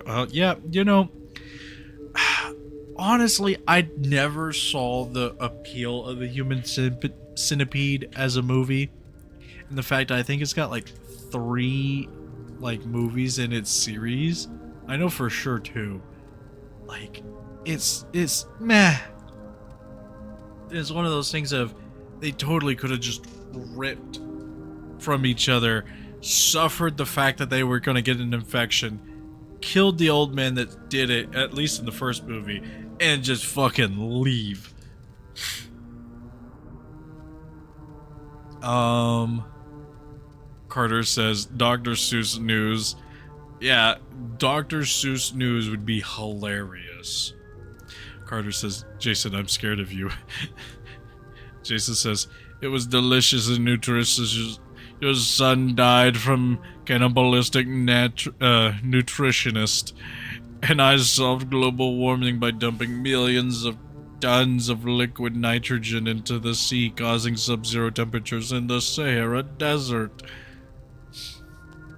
Now, what we do is we'll just turn around, like, solve our global warming problem and our, like, environmental shifts. All we gotta do is just call Space Godzilla in.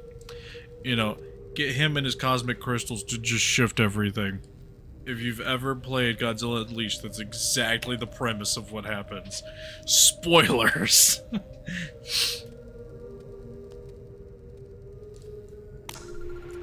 He left the job, tried to stand tall, but the silence broke with a sudden phone call.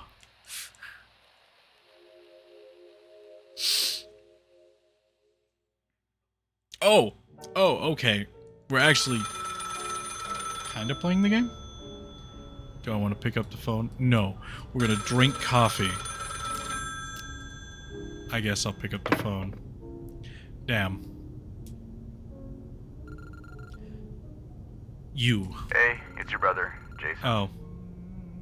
Well, you gotta... Hey, Jason, long time no see. How have you been? Yeah, it's been a while. I've been busy. Yeah, I noticed. Haven't heard from you in months. What's going on? Look, I don't really have time for small talk right now. I need a favor.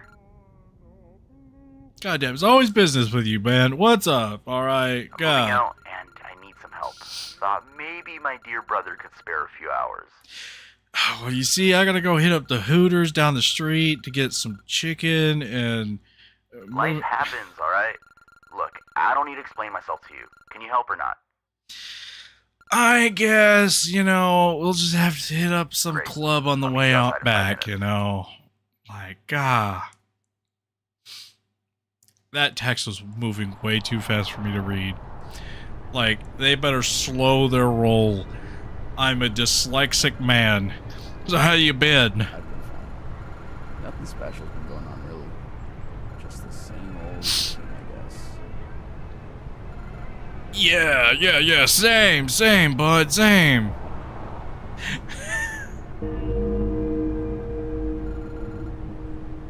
What was that? Probably just a church bell or something.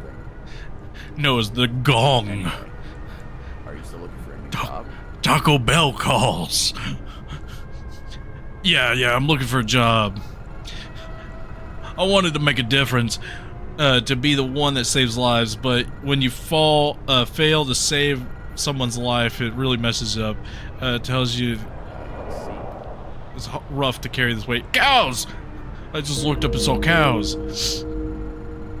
Wait, what? That's not a church bell. It's nearby. Pull over. Where is that noise coming from? It's coming from inside the car. Alright, there's an upside down cross. I think you should have mentioned the upside down cross. Oh, I can move around. Oh, I didn't realize I could move around. I thought I was locked in position. God, you are ugly. I've been there before. The house burned down and it was, I was there to try to save the family that was trapped inside. But it didn't make it in time. The sound is coming from inside the house. We should check it out. Yeah, sure, I guess. Goodness gracious. Alright, I gotta catch up with chat, because chat has just skyrocketed after that Hooters bit.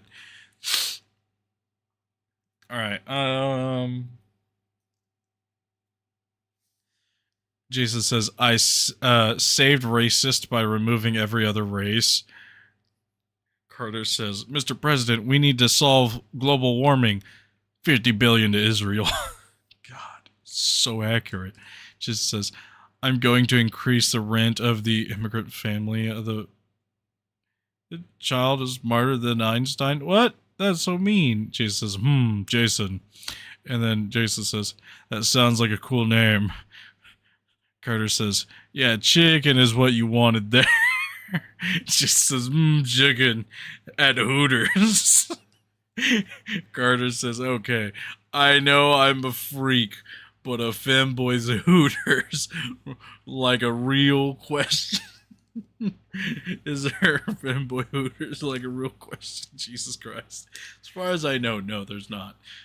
Jason says, owls are birds. Owls hoot bird. Tomboy Hooters, now you got me. If a femboy role plays a tomboy, is that just a man?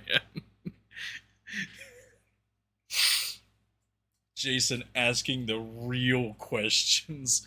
And I think that would be the case, Jason. Carter says, to each their own, Jason. And then Carter redacted the message and Jason says, don't question my fantasies. Carter deleted. Alright, that makes sense. Alright, we're all caught up now. One of these days you guys are gonna just exit the car.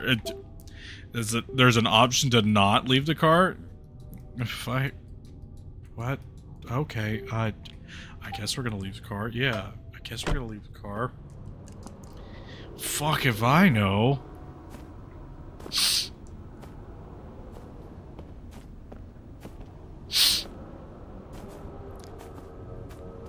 Alright, I'm gonna run. Oh, I can't run.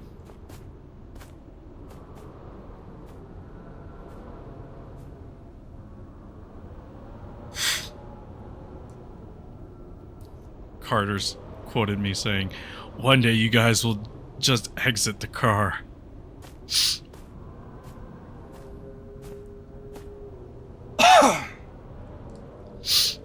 Well, it's like one day I'm gonna be really hungry on stream and I'm just gonna have to get food in the middle of the stream. Jason says he's gotta go. Alright, Jason. Goodbye. I'll be here for probably a while. So, tune back in whenever you want. Roses end. No, they don't. They grow. And then they die. Alright. I guess we're breaking and entering. Oh my god, my allergies are so ridiculous right now. Is there a flashlight? I need a flashlight. I can't see shit. Very silly. Yes, indeed. Very silly. Very silly indeed. You are a silly man, SquidLord. Yeah. How is this being illuminated? Jason, bud. See, it's like he never left. He's here in the flesh, digital flesh, but still. How's this being illuminated, bud? Because I know for a fact that's not written with glow-in-the-dark ink. Alright, that's not glow-in-the-dark ink. I know for a fact, because it is dark as hell out here. Dude, like, I can barely see in front of my face. It's so dark. And it's even darker for you guys, because it's like a few shades darker. Carter says, sure. We're going to read this note, and I'm going to struggle to keep up with the text. Oh.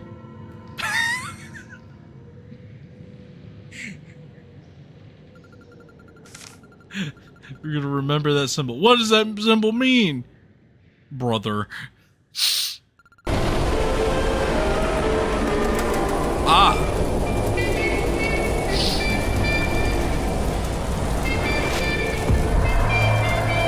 Oh.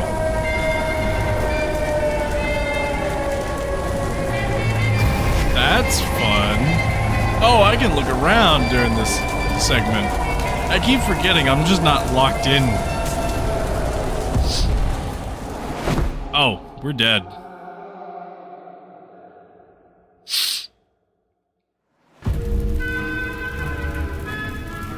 Ignited entry. Oh, is that it?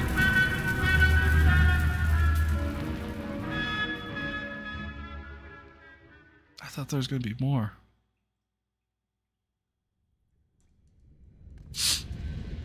Okay, there is more. Okay. Okay. That's just the opening. Get it? Because it was a cellar door opening.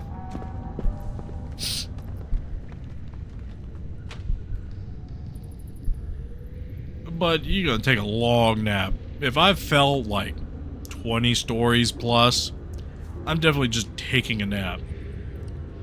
Like, I'm gonna find a nice spot on the ground and make sure it's nice and cold and just take a nap. I've done it before. Oh, I won't forget that symbol, because I honestly forgot what it was. A symbol has been cut into your flesh. Alright, neat. Okay, Carter says, darker yet darker. And then Carter says, did you struggle at all? Honestly, I thought that note was not gonna vanish till I hit a button. And so I laughed real hard at that, because I was like, like, it was such a simple little message. And then by the time I looked back up, it was gone. And Carter says, door to hell, right where I belong. Cool opening. Carter says, it's like space in Markiplier with the symbol. Yeah, you know, that game where you're just in Markiplier, you know? Like, it's just, you're in them. But yeah, I do, it does kind of look like that symbol. It's fine, Carter. I'm dyslexic, it's fine. We're all a little kooky here. Alright, we're all a little silly. Okay, the symbol's been carved in my flesh. How do I look at it? I can't. Okay, we're gonna interact. I guess I'm gonna enter the house. There's nothing else to do out here. A searing pain, and then I see it carved into my flesh, the symbol of my fate. This mark binds me to my destiny. I cannot escape. Jesus. Alright, here we go. Future note to anybody that makes a game. Please make your text either show up and disappear slowly, or allow the person that's playing the game to hit a button to go back, like to go through the dialogue, because people with dyslexia, slow readers, and like things of that nature, and people that get sidetracked, me, thanks to chat, you guys over here, like it just helps in general. Like, I know it's maybe a little bit more coding to do that, but it's a lifesaver. Like, yeah, you may have to put a button, like you may have to make the interact button able to, you know, go through, but it's just one of those things of, like, I know personally I can scan what I'm reading, but then also, like, I can immediately forget what I just read. And, like, I would prefer to be able to slowly read through it. Just suggestion to anybody that's making a game out there.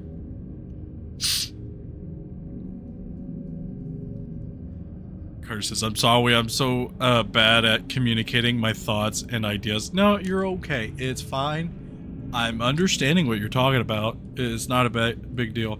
Carter says, you're dyslexic and I'm uwu. Equally inconvenient things. And Carter says, I'm quick reader, but I don't comprehend any of it and get confused. Yep. And see, that's the thing with schools nowadays. They teach you to read fast and not comprehend what you're reading. Door's locked. Okay. When do I get a flashlight? Because this game be dark. Like, if I could adjust things, I would, but I can't. There's no brightness adjustment in this game. Cool photo. Is this the place? Door's locked. What place? Hey, it's a face!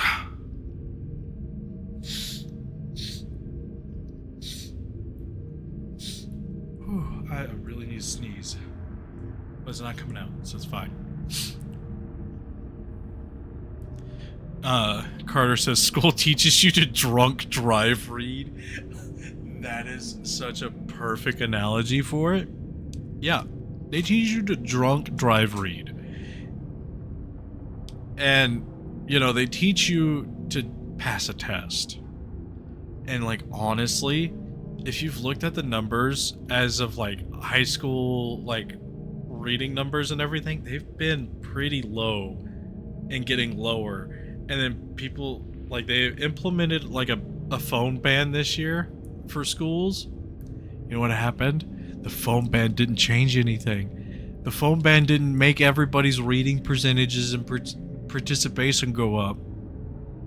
It just made people a little bit more irritated. Schools hate the fact that, you know, the school systems that are there are, you know, not doing their job. Like, I had a school that, like, we had books that were outdated. We had books that didn't even go into the 2000s for, like, I think the earliest, like, it was history books, and the history books only went up to, like, I think the 50s and then stopped. Like, they got all the way up to World War II and then stopped right after that. Like, we had to cover the Vietnam War and everything else out of the material that we didn't have. We had to go online. But you know what that school turned around and did? They bought brand new football equipment. They could have shelled out a couple of bucks to buy brand new books. That would have been good for a while. But no, they didn't. Carter says, OMG face. And then Carter says, I'm part of the problem, sadly. I'm dumb as hell. It's fine. I mean, the thing is like, you may think you're dumb. You're not. You just haven't found the right subjects that you, like, are, like, attached to to learn. Carter says, "What, really? I'm so surprised."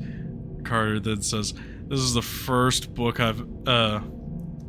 this was the first book ever written. It's signed by Jesus himself."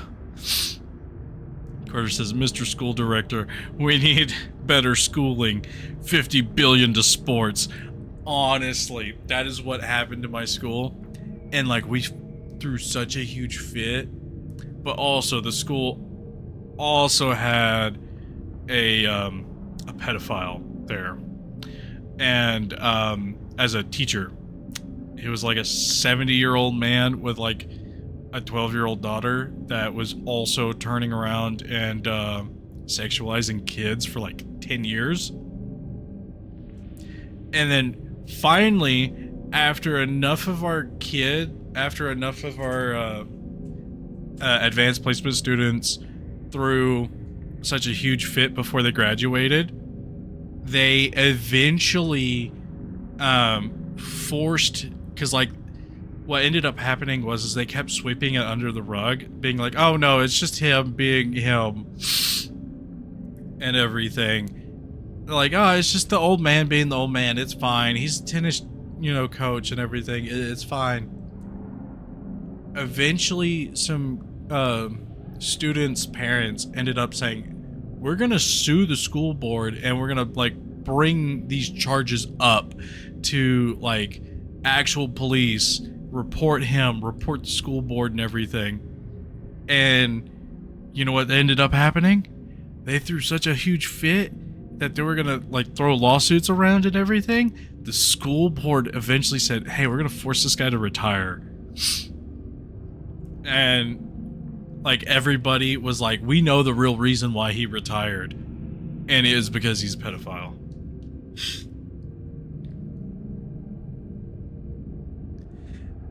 Carter said, "So did mine.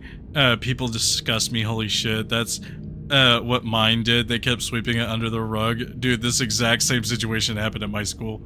Yeah, like, we felt bad because like we didn't get it done. Like, we didn't get this guy like out of the school before, we got out of school, because we ended up graduating and then all the changes happened to him. But like, it was nuts, because this guy was notoriously like a sexist.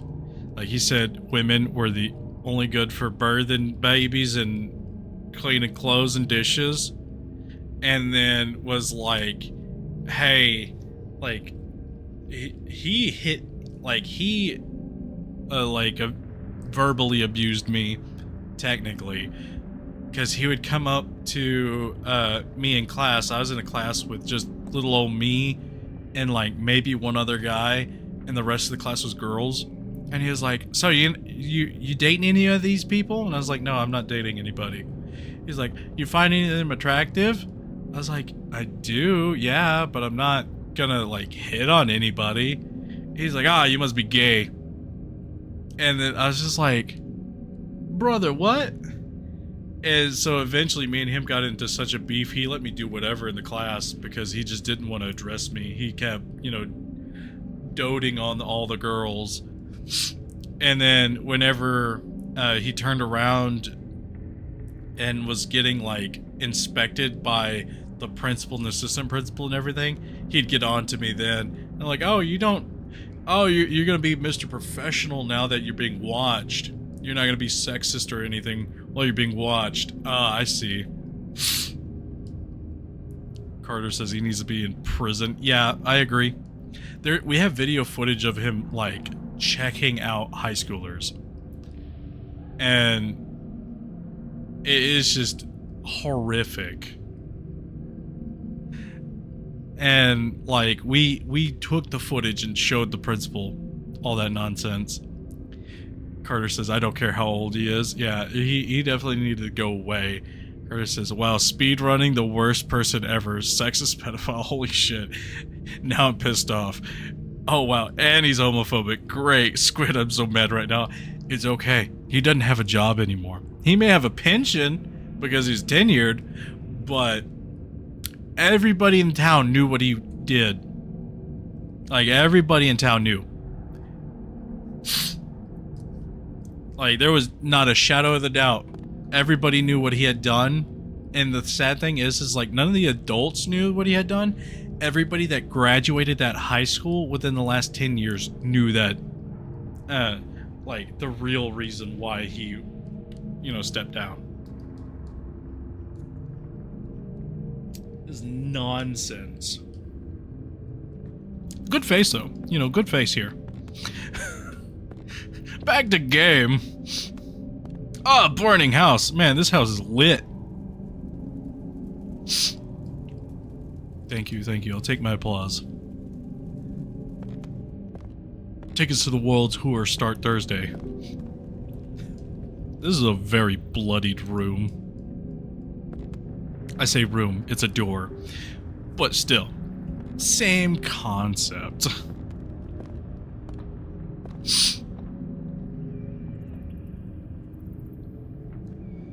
Carter says, this is why I do online school. The school system is truly fucked. I haven't heard a single good story about school ever. Sorry, I'm mad. It's okay, Carter. It happens. And the thing is I would agree with you about online school only, but like I did have a few good experiences in school. Like,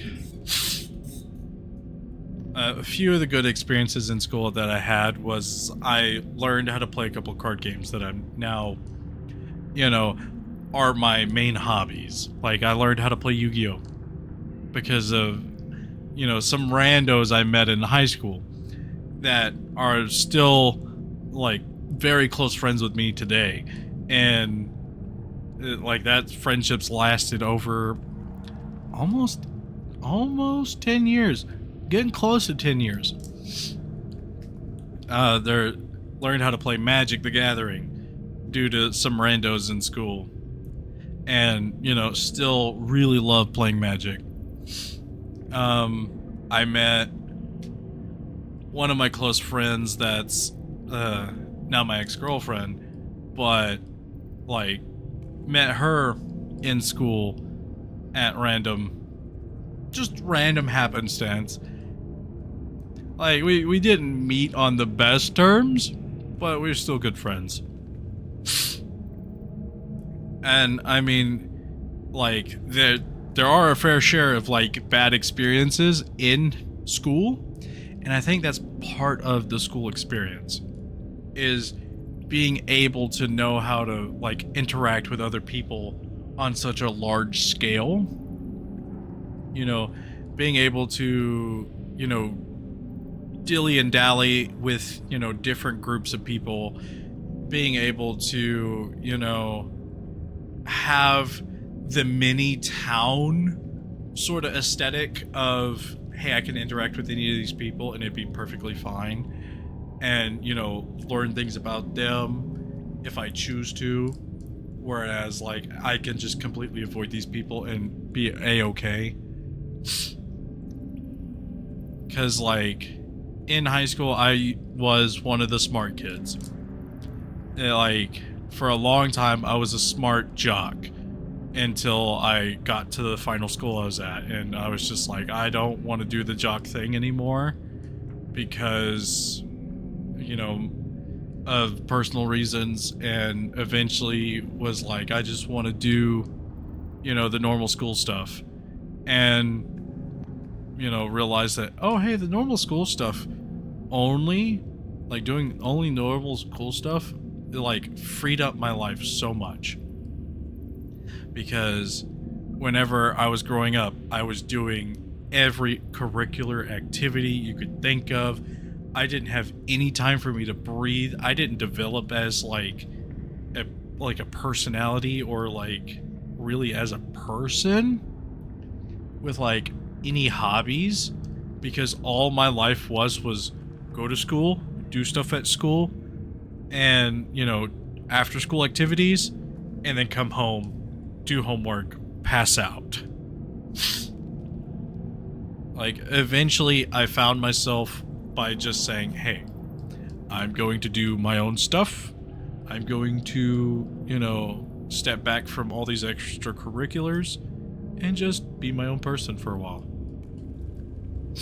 Now, mind you, I didn't find out, like, my own person till, like, halfway through college, but it's just one of those things of the high school experience is supposed to be mixed with good and bad, because it's learning how to interact with society, how to interact with, like, a mini society.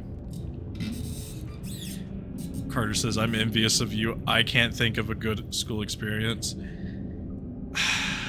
Like, it's okay to, like, be envious of certain things. Don't be so envious, like, you don't want to try, you know, public schooling or even private schooling. I know a friend of mine's brother, my best friend's little brother, had so many issues with bullying in all his schools that he would have to get into fights to stop the bullies, I think. Like, eventually bullying was a very huge ordeal, and eventually they got him in a private school, and now he's thriving and enjoys school in general.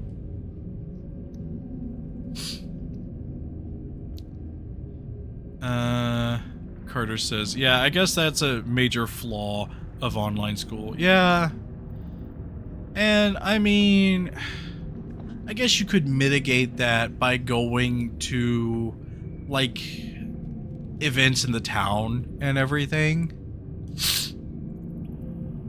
Like going to, like, conventions and stuff, or going to, like, baseball game, like going to sports games, or going to, you know, events that the school's hosting that allow other people in.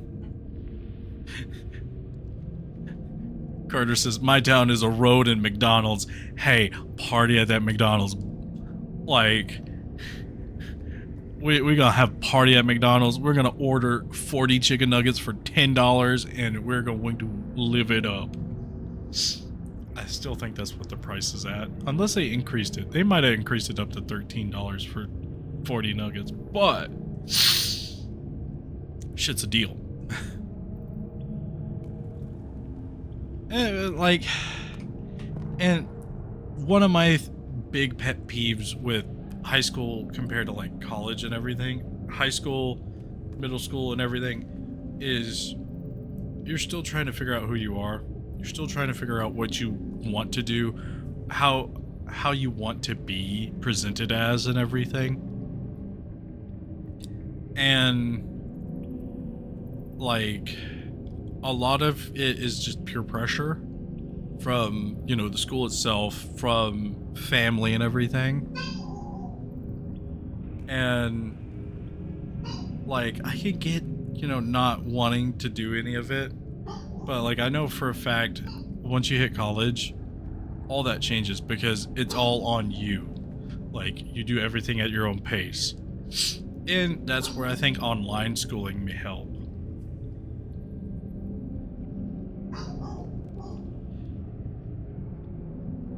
I'm gonna be right back. I'm gonna check and see what my dog's barking at real fast. So I'm gonna throw it in the little intermission thing if I can find the button real fast.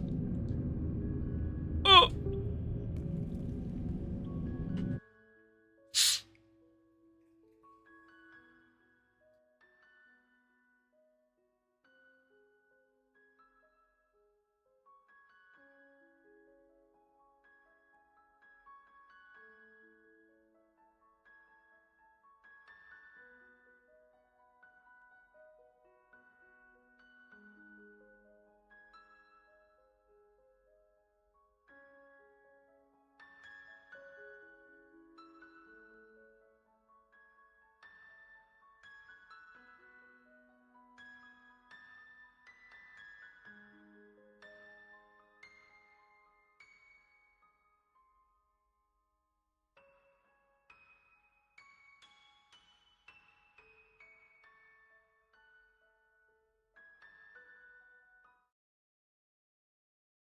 We're back. She was barking at a cat that was pawing the door. Carter says, I heavily agree with you on that. I guess I'm just starting to realize who I am. McDaniels.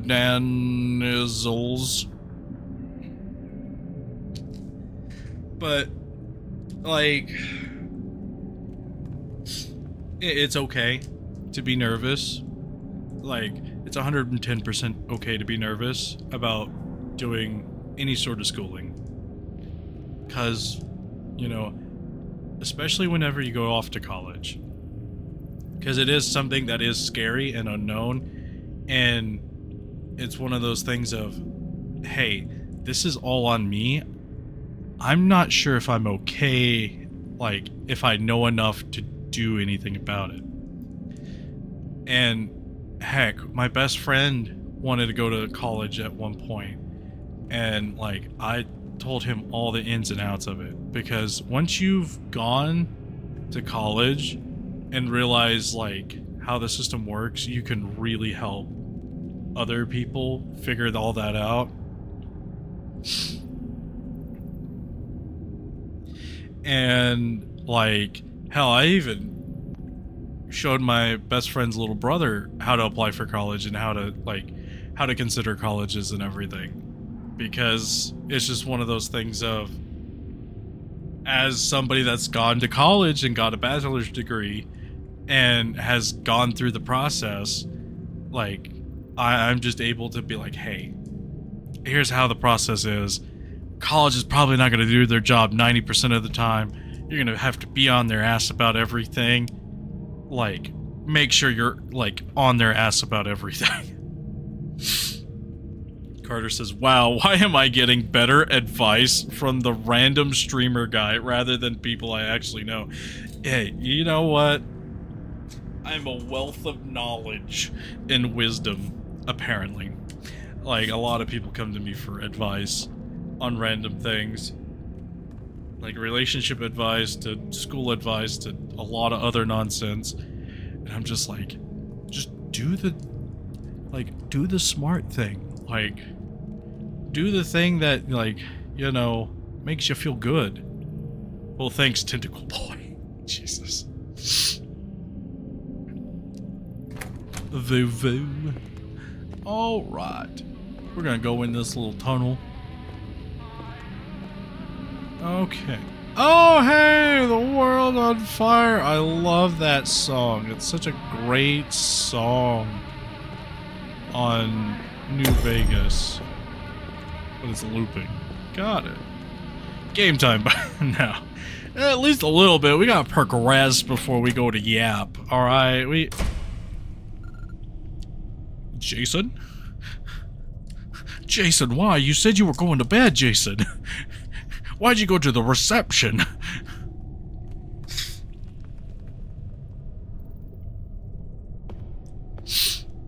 But no, to anybody considering college and everything, I recommend it at least once. Rope needed. Is this door locked? Door's locked. Okay. Why do I need to jump into a pit? A rope needed. I got the rope, damn it. Oh. I didn't know there was an inventory system. Because they never told me about an inventory system.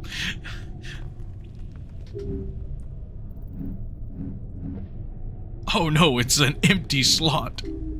Mission's deleted. What did you say?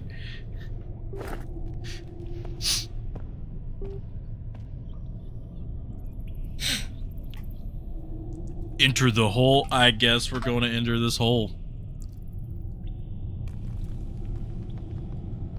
S to descend. I can't look around. Why can't I look around? Vee, you will never know my secrets. Chaos. Oh, okay. I can do anything. Shift to sprint. Why am I sprinting down here? There's nothing behind me.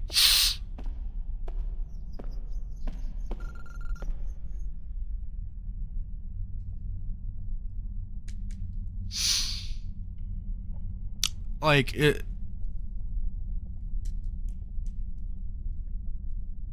There's a reception up there, but there's a reception here. Either this house was built in the Jim Crow era, or, something's not adding up.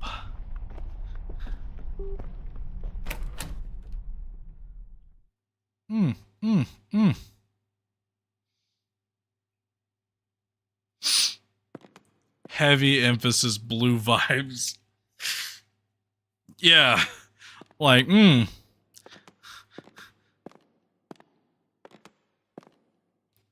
Ah, well, your reception desk is in the way. Oh, I don't want to ring the bell. I want to mess with the computer. I guess I'll ring the damn bell. Hello?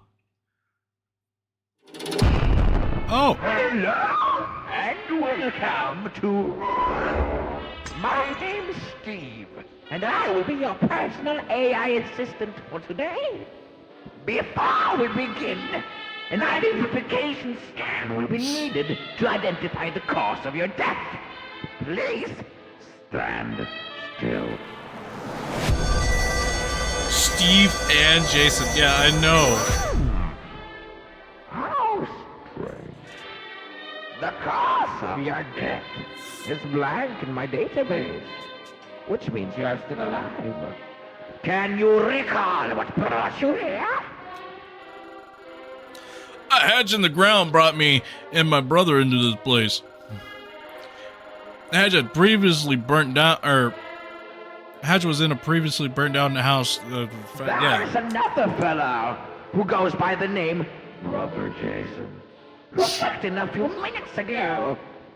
You two have matching DNA, which means that Brother Jason is your brother, who is named Jason. The hatch also means that an entity in this has invited you or your brother here for an unknown reason. The hatch is unable to separate invitations between shared DNA of siblings, which is why the two of you are here.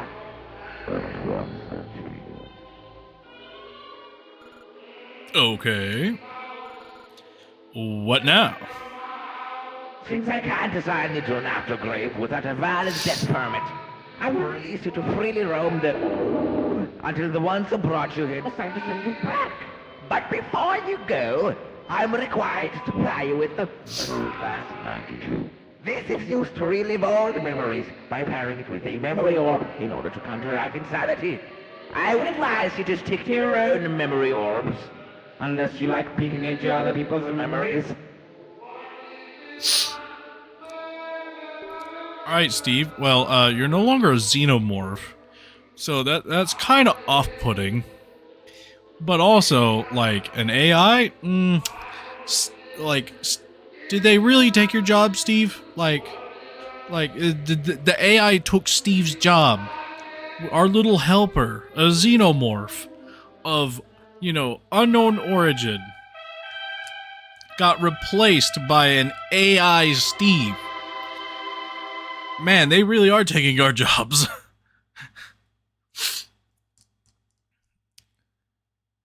Carter says, longer than you think. It's eternity in there. Carter says, Steve and Jason? Wowzers. Ooh, this is crazy. Why does he have, like, a papyrus voice? Carter says, a very smart AI. Good job, Steve. Nice problem-solving skills. Just a little bit. Anyways, you will now be transferred to...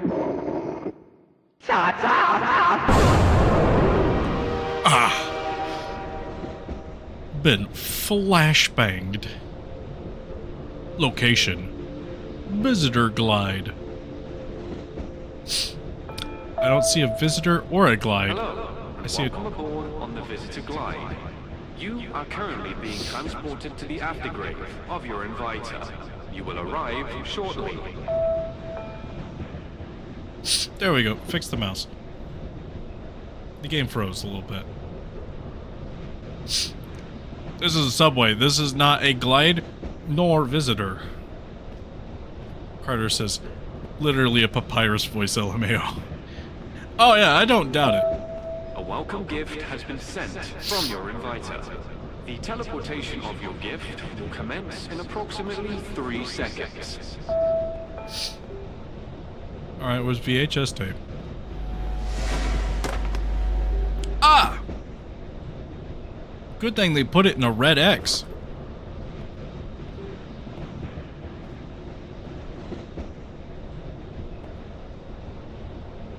VHS tape needed. Fuck, okay, hang on.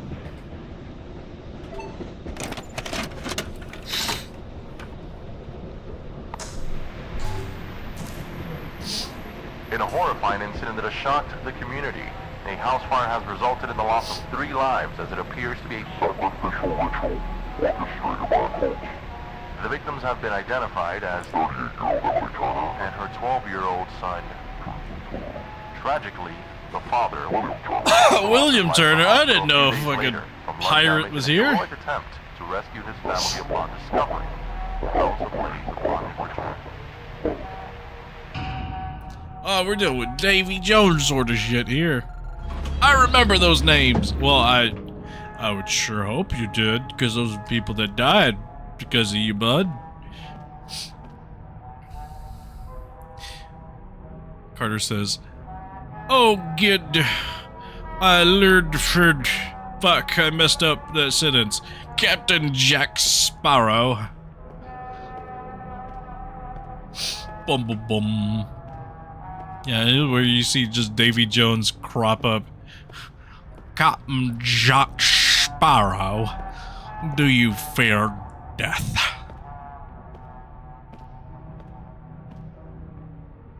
This is a very empty subway station. Interroom? I guess we're going,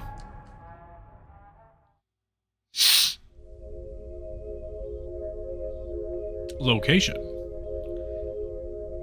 Chase/Emily. After grave? I didn't know there was an after grave. Is that like an after party for the grave? That's weird texturing. Oh, Lord. Carter says, I love the first 3 Pirates of the Caribbean movies. Some of my favorite movies, honestly. Honestly, they still hold up really fucking good. Like, it is nuts how good they are. And the funny thing is like, I didn't even watch them in order when I first was learning about Pirates of the Caribbean. I watched the second one of the series, and then was like, oh, there's a first movie. Oh. Honestly, I didn't miss hardly any story. Like watching the first, or the second and the first one in that order. The CG is amazing. Yeah, the CG is amazing because they took time. They had time to produce that movie. CG now is good, it's just they rushed that shit. 4 is fine, I just didn't, it just didn't need to exist. And the first 3 already told a good story. 5, we don't talk about 5. I actually have a buddy of mine that really likes 4, and I think he thinks 5's okay. He just really loves the universe of Pirates of the Caribbean. It's the face again. Hey, bud, you gotta clean up your mouth. You got a little something there, bud. Oh, hey, there's a computer. Oh wait, I can enter this room. Yeah, you know what? We're gonna check this computer. Public execution. Ah, well, it's fine. Emily Turner, password. Big booty Latinas. Damn, didn't work. Alright, we're gonna go password 1, 2, 3. I love Latina Sonic.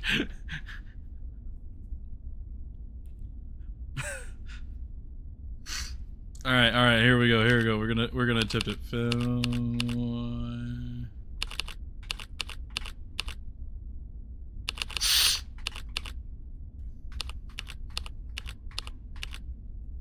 Alright, we're gonna try it. Nope, didn't work.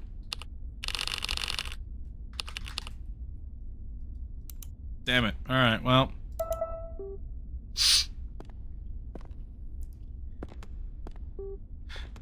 Alright, well, I guess we're gonna go in this room.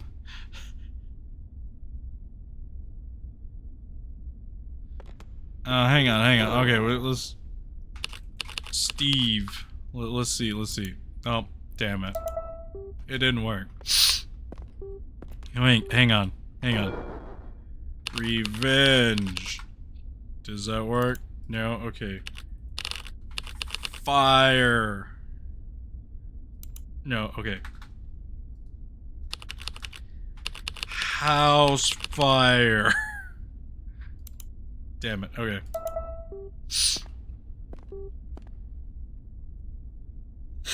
Alright, here we go.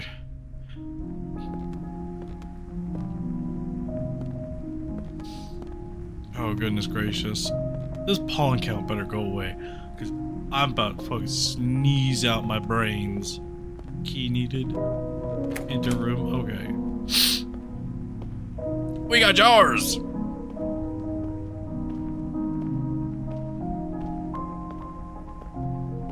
Uh-oh. I've seen enough videos to know where this is gonna go.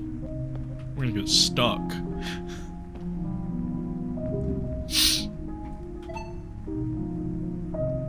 There's 4 uses of these things left.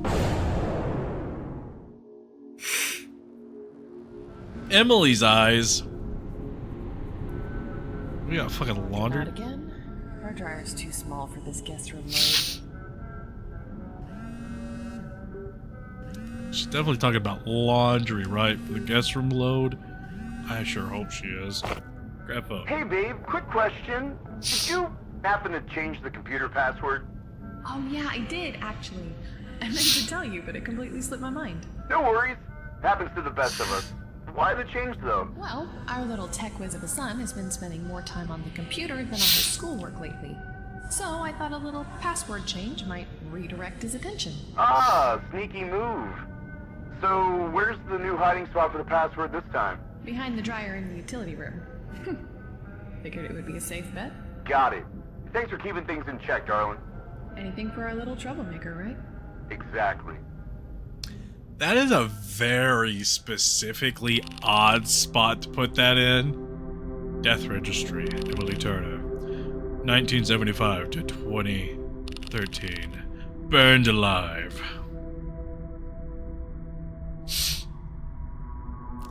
That is such a behind the dryer. Like, good God. Good God, why would you do that? I would never. Password, Chase Turner 18. Because he's not 18. That's funny. Okay, makes sense, I guess. Enter the room.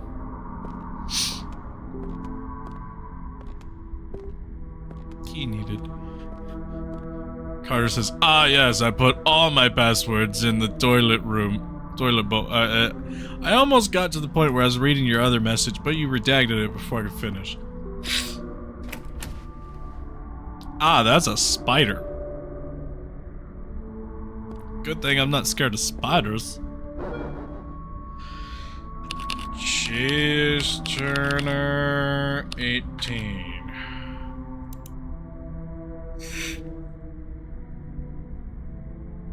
Did I not spell it? Oh, I didn't spell it right because I got ahead of my brain. My brain fucked it up.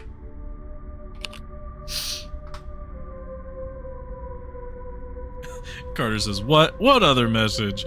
I'm not sure what you mean. Alright, we're about to find out what Chase has been doing here. Oh, he's got a locked pictures folder. Sus as hell. Documents. Folder's locked. To open the folder, a few security questions need to be answered. Do you wish to proceed? Not yet.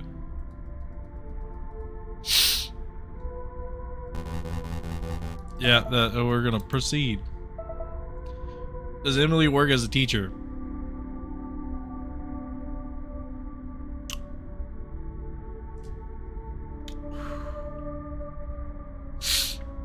Carter says, well, be honest, Chase, what's going on? Honestly. Does she work as a teacher?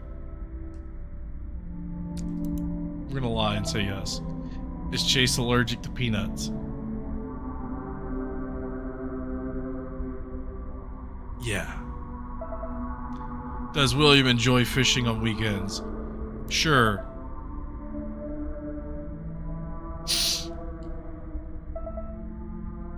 Oh no, I got them all right. Oh no. Okay, hang on. It was Emily's favorite color, blue. You know what, we're gonna just say yes to everything. Does Chase have a pet turtle? No. Does William enjoy cooking? You know what? No, I don't think he does.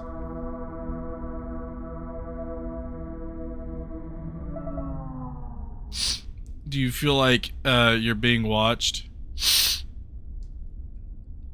Well, I would say no, but I am actively being watched.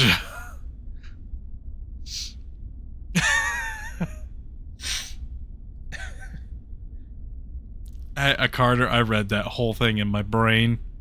You said you wish Azrael would watch you. Carter says, proceed, Squid, you, Carter says, I'm doing a little bit more than watching Squid. Oh my lord.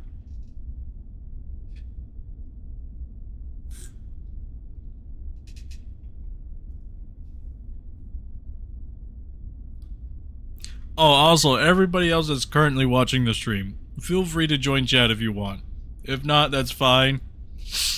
Carter's just a regular. He happens to be pretty chatty.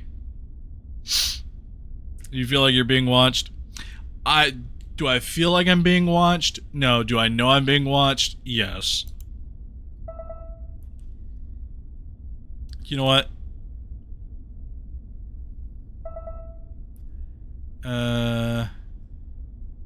Do you know you're being watched? Yes, I do. See, brain. Do I recognize the person behind you? Well, considering how the person behind me is my dog. She's sleeping. She's very sleepy. Look at her. Look at her. Look at her. She's eepy. So, since I recognize that, Carter says, don't worry, I don't bite, usually.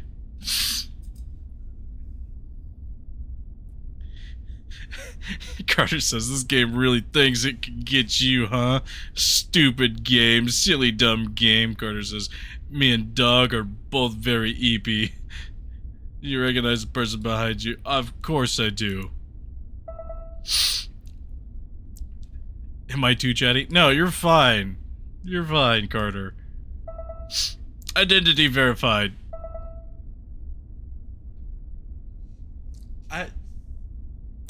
You know, I honestly think I could have answered any which way on all those, and it wouldn't have mattered.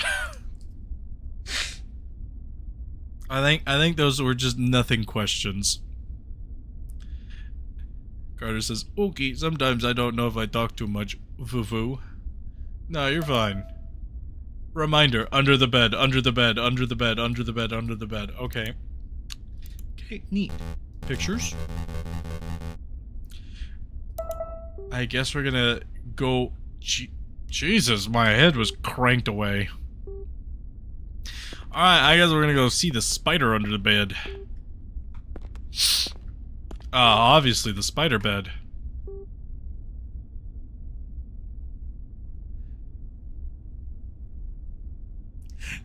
Carter says, please someone else chat, please, I'm so lonely, please, please. Don't worry, there's a spider about to come out. Never mind, it didn't. I honestly was 110% expecting the spider to jump out. I'm honestly disappointed. I am so sad about that. Spider-Man.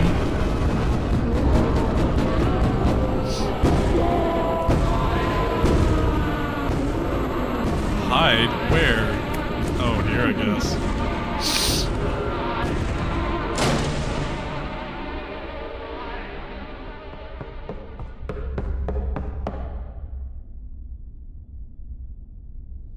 Now, what would be really nasty is that, you know... I think he's here now. Are you sure it's him?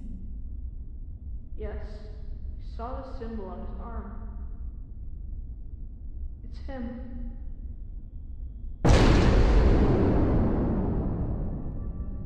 See, what would have been really bad is if it registered my mic for audio and then was just like, ah, you're fucked. Spider-Man will be my friend. Yeah, Spider-Man is just a goated hero. Moon Knight is also a goated hero. Like, recently, I say recently, as of the TV show coming out, that came out and everything for Moon Knight, I had just, like, realized that I really like his character and really like the nonsensical lore that's around him. Carter says, "Don't knock so hard, you might hurt your hand, you idiot." Carter says, this really is In Space with Markiplier. You got a symbol on your arm and people are looking for you. You're right. Carter says, I love the Moon Knight show. Peak. I know, it's so great. The actor for it, great. The CG in that show, honestly pretty fire. Pretty lit. Like, there's some really nice, pretty shots in that show. And honestly, I can't wait for season 2. I really hope Moon Knight gets adapted into the MCU so I can see him pal around with Spider-Man. Jesus Christ, I finally sneezed.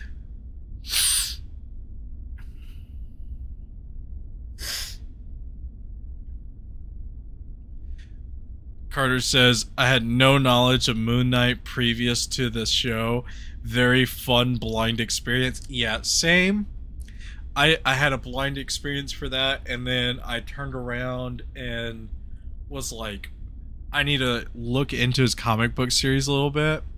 And then Marvel Rivals came out, and I was like, man, I got a main Moon Knight, and was like, yeah. I'm Moon Knight DPS. That shit's fun. Like, hearing all the little tinka-tinks from my blades hitting off my arm, just great.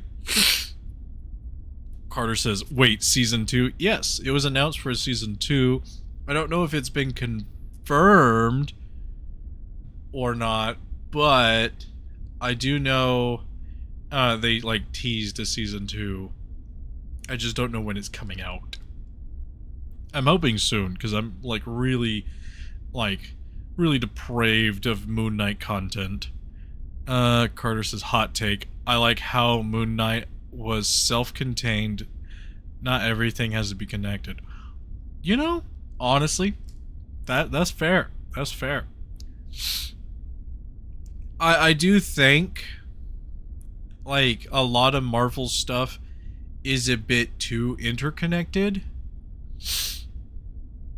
What I really wish they did was more, you know, casual connections between things.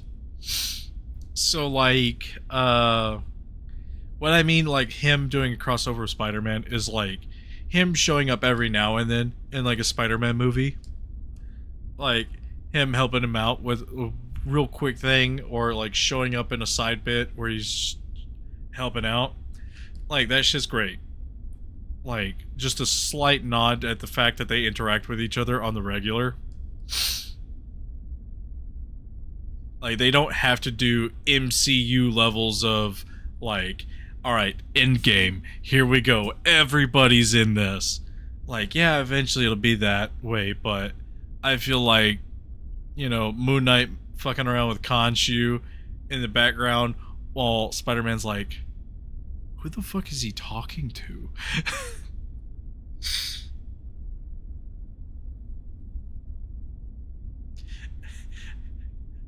Carter quoted me, Marvel Rivals. Yeah, me and my ex-girlfriend made we'd call Marvel Rivals Marvel Rivals, and it's funny. Carter says, every day I wake up and then I start to break up. Yeah, that shit is just fun. I love that show. I hope they give it a good treatment for the second season. I hope it, does good justice for like the long wait. Because honestly, I hate the fact that TV shows nowadays are just like, oh hey, we're gonna spend 3 years to make 12 episodes. Like, where's our old, like, hey, here's 86 episodes for this one season? Like, oh, I miss that shit so much. Or even just 24 episodes for a season. Like, I miss that shit. Like, I do know it's gonna be like hour-long episodes probably, but still. Like, I would love 24 episodes of 1 hour content. Be great. Carter says, I kind of told my grandma about Moon Knight, and she got concerned that I was praying to Egyptian gods, overly Christian. LMAO. Yeah, it's just a justice god of the night and everything that wants to, like, beat up evildoers at night, who also is just making deals with Mark Spector's, other personalities that, he's essentially not purposely coming up with, but because he's got dissociative identity disorder.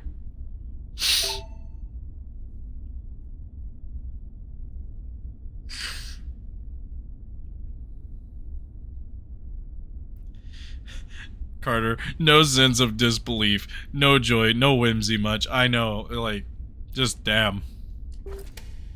And see, a lot of people apparently are very happy at the fact that the new Spider-Man trailer shows Peter Parker depressed as hell, because apparently the older fan base was upset that Spider-Man was happy for fucking 2 movies and then happy in the other crossover movies. Which, honestly, Peter Parker deserves happiness. Spider-Man deserves happiness. I love that guy. Like, he deserves all the happiness. Same thing with Moon Knight. Like, everybody deserves happiness at least once. But, a lot of people are like, Peter Parker's supposed to be depressed. He's supposed to be, the sad part of his life. Whereas, Spider-Man's supposed to be the highlight. He's supposed to be relatable. And it's like, okay, I get it. Like, I'm a fan of Berserk. I get it. Like, that is the most traumatizing manga anime experience you can probably see. Like, that is the most, like, emotional turmoil that you learn to get through. But, like, God.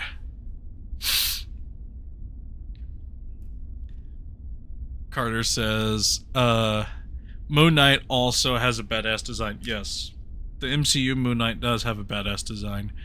Carter says, oh, shut up and let him have joy. I agree. I 110% agree. Carter says, are your favorite superheroes Spider-Man and Moon Knight? I would say they're one of my top ones. I don't... See, this is where I get a little iffy, because I don't think I have a favorite hero. I just have a bunch of ones that I really like. So, like, Spider-Man, Moon Knight. Another one of my top heroes is Venom. Like, he's an anti-hero, but he still, like, tries to be a hero. At least in the mainline comics for a while. Ghost Rider's another one of my favorite ones. I don't know a whole lot of lore on him, but it's just one of those things of, like, I like that character.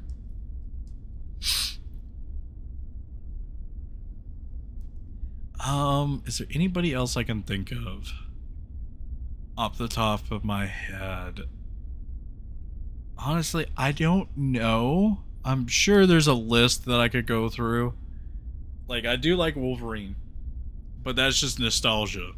Like, that is just a gut punch to nostalgia.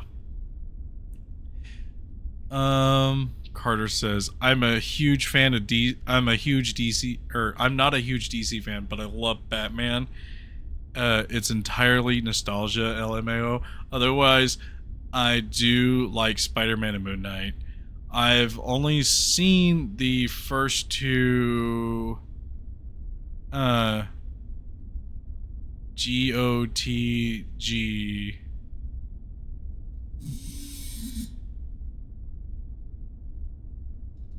But they are some of my favorite movies. Some of the first two GOTG. I don't know what that is.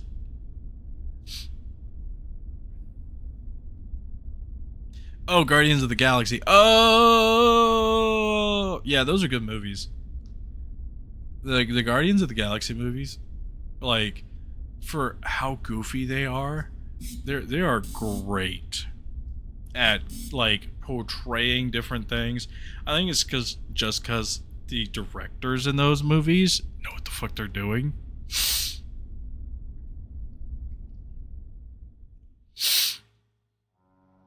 It's fine. The robot saw Chase's tears and pain and gave him an arcade to erase his strain. Play, little one, it softly said, and I can't read the rest because I read slow. God damn. They really punched some slow readers out here. I'm lazy and didn't want to type it out. I believe you. Location, Chase's zone. Alright, Carter says, okay, I gotta go stream myself. But good talk, I'll probably be at next stream. Have a good rest of the night, Squid. Night, I'll probably be here for a while because I'm gonna try to finish this out. I'm probably trying to finish out another game. So it may be a couple hours before I even get done. Who knows? Ah, Jace is an ugly looking kid. I can see why they didn't save him in the house fire. Oh, he's an ugly looking baby. Ah, a little wibble wobble. Enter room? Yes, please. Oh, hey, bud. What the hell are you doing, Jason? Stop following me.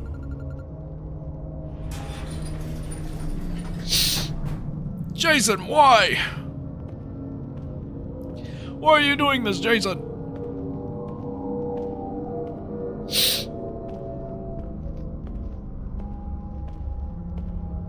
High voltage. Calling his elevator.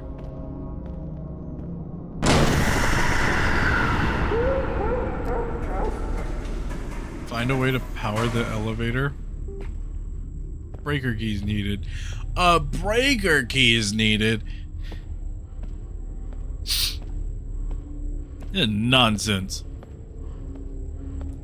A bunch of nonsense.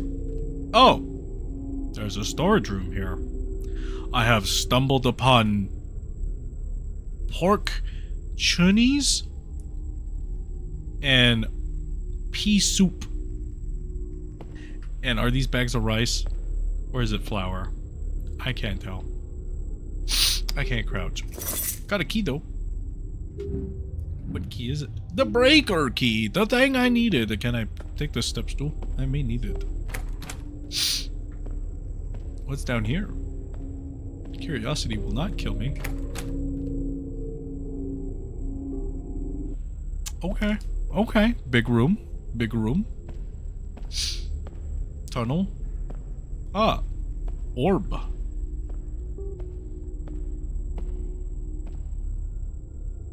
Hey, there's somebody over there. Can I talk to you?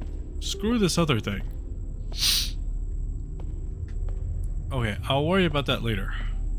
Oh man, I feel another sneeze coming on. Ah, fuck it. We'll just do this.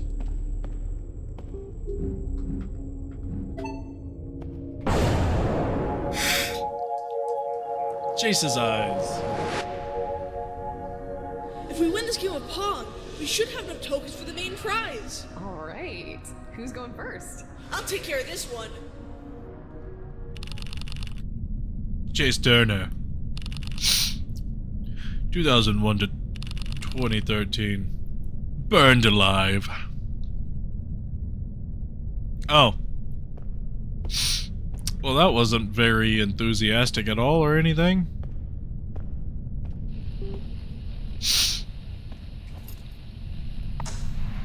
We're gonna play some Pong? Oh. Win! For a prize! Well, okay, well, we gotta win versus Chase. Alright, we're gonna kick Chase's ass. Why is it not working? Why is it not working? Why is it not working? Oh. That's so dumb, because it should have been moving, but it didn't. It's requiring me to use the actual arrow keys instead of WASD, which is kind of dumb. Get fucked, Chase. Get out of here.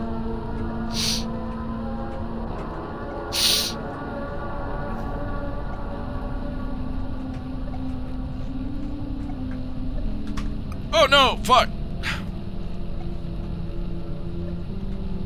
Who knew a game of Pong would be so exhilarating?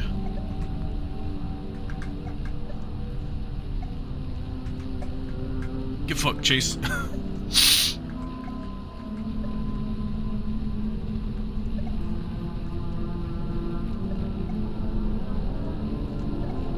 Uh-oh. Did he get it? He got it. Okay. Get fucked. Out of here, bud. You know, I won't shy from kicking a kid, especially ghost kid. You know, like, you gonna throw a fit because I kicked your ass at Pong. You know, you should have been better at Pong. Sorry, bud.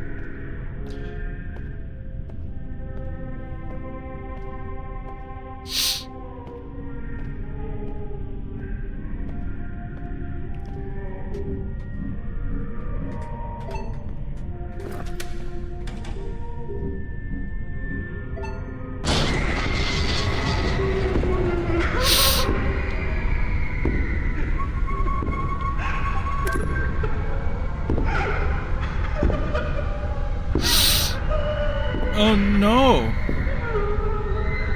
They're coming to get me.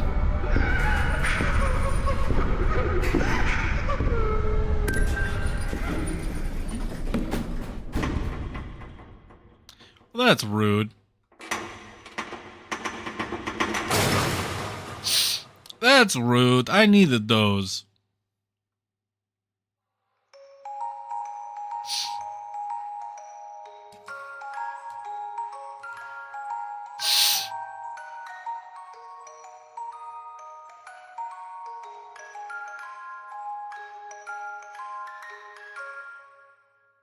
Okay. You know, Five Nights at Freddy's my ass. You gonna let me go down? Something? I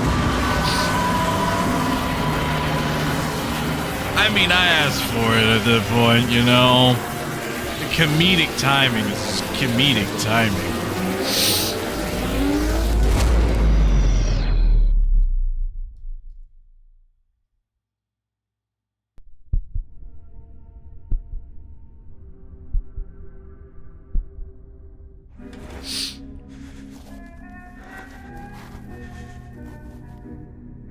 Hey, look, the reception desk. Is this the other reception desk? I mean, that's a pretty fancy little house. Do I have to interact with it? Can I just... No, I can't go back there. Alright, Steve, come back.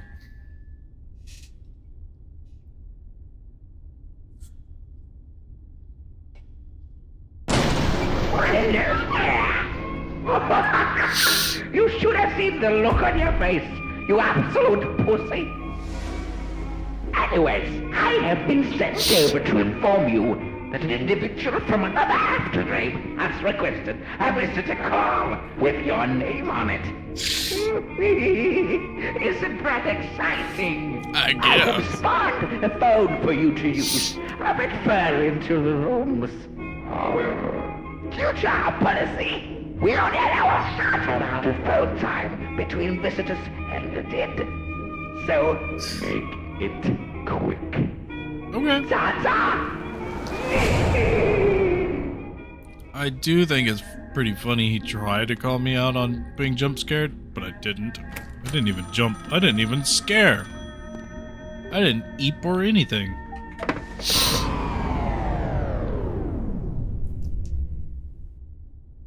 Hey, you don't know me that well, but I know you. I'm not allowed to speak to the visitor phone for too long, so listen very closely. You need to keep moving forward. Eventually, you will find the aftergrave exit. Pass through it, and you will be safe from them. From there, I've arranged the visitor glide to come pick you up and take you to my location. We have to talk. Good luck. Okay.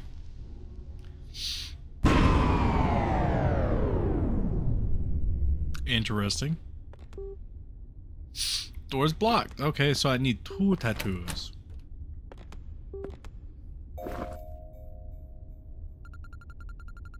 Jason's matches. I didn't know Jason had matches.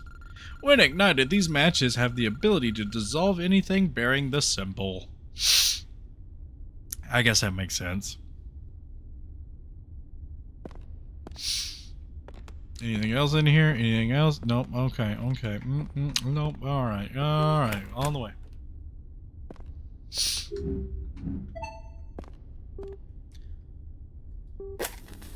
Fucking light the bitch.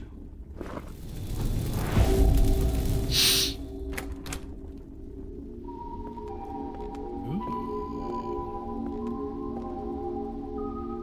Emily's zone. Fuck that book. For some reason. Fuck this book.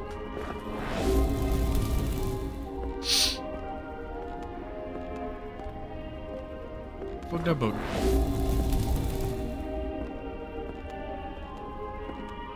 And that one.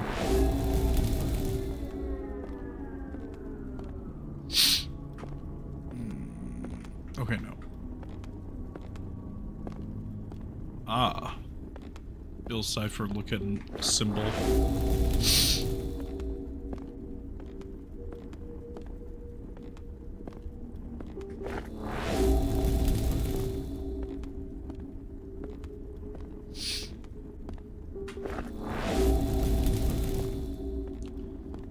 Alright, I think I burnt everything I needed to. Hi, Mom. I hear you singing in your room. I tried to open the door, but I didn't know where the key was. When you're done singing, can you come to my room and play Pong with me? Chase. Alright.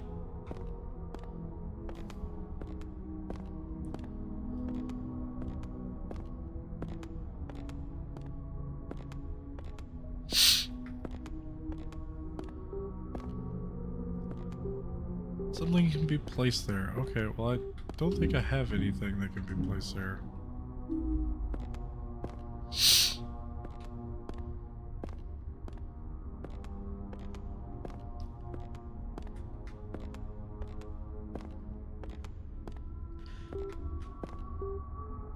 Oh. I'm dumb.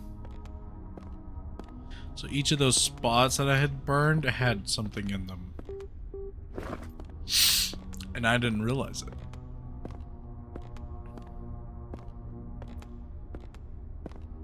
Oh, well, you didn't have anything. Wow. Wow, you didn't have a single thing.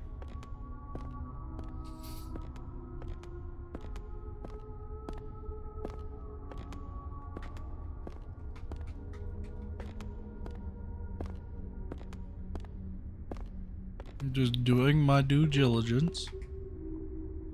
Inventory full. God damn it.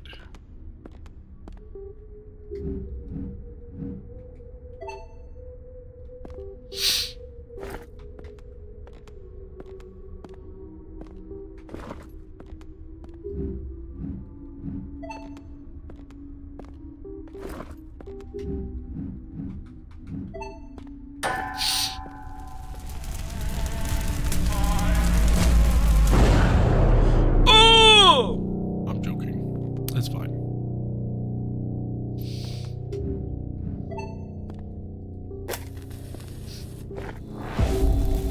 Ooh-wee.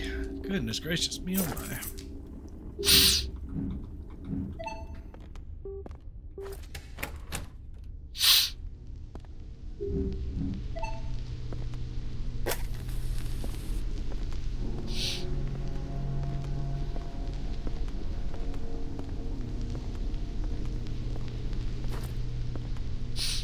Exit. Exit. Whatever this means, it has something to do with the diary. I need to find the key. What the I don't see a keyhole for this.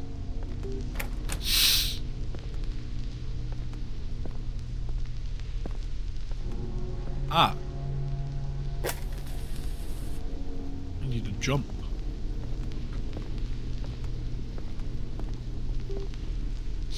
Enter hatch? No, we're not gonna do that just yet.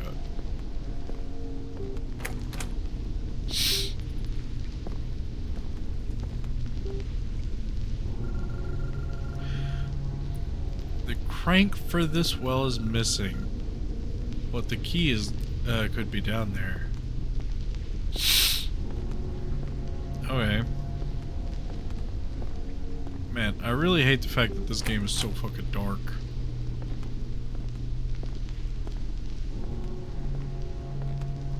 I guess we're going down the hatch.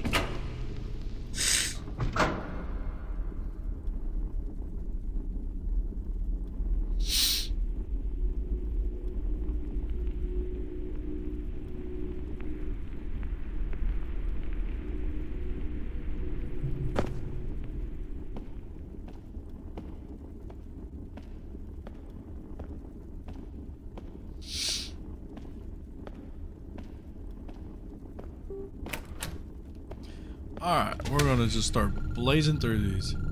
Door has been locked behind you, says some ominous voice. Well, I guess that's fine. Not really anything too scary here. I got my little match lit. I can burn whatever.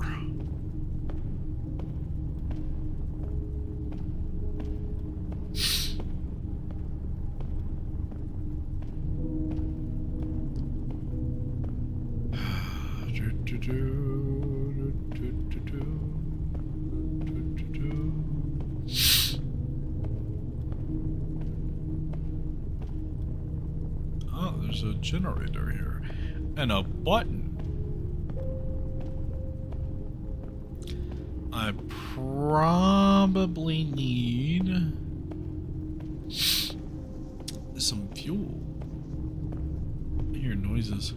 Where are you coming from, bud? I hear your noises. I'm gonna take your stuff. Oh, I made a very big circle. Alright.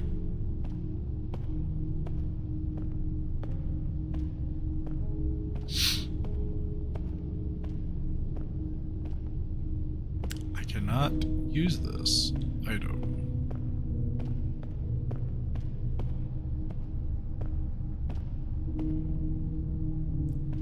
Ah, it's brown rice. I didn't know I had rice. That's blood.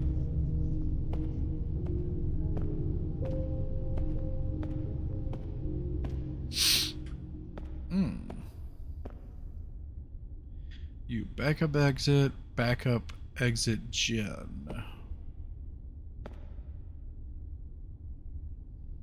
So I need to go out here. Zoop, zoop. Straight down, and then zoop. Okay.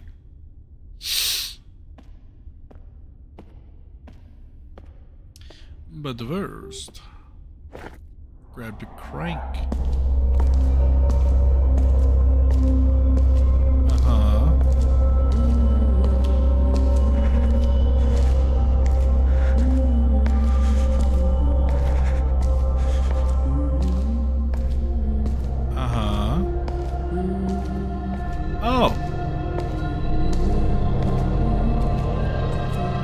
Oh, you're gonna do the fucking Conjuring thing? Or is it Insidious? I don't remember which. They're essentially the same thing in my brain.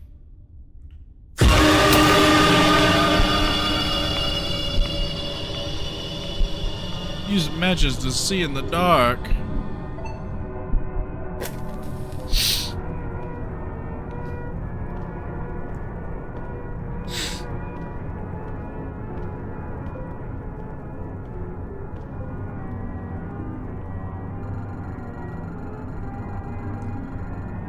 I need to power the exit generator so I can get out of here.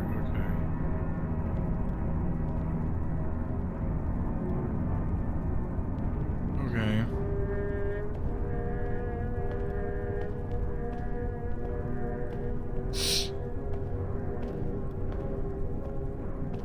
Ah. It's no longer there.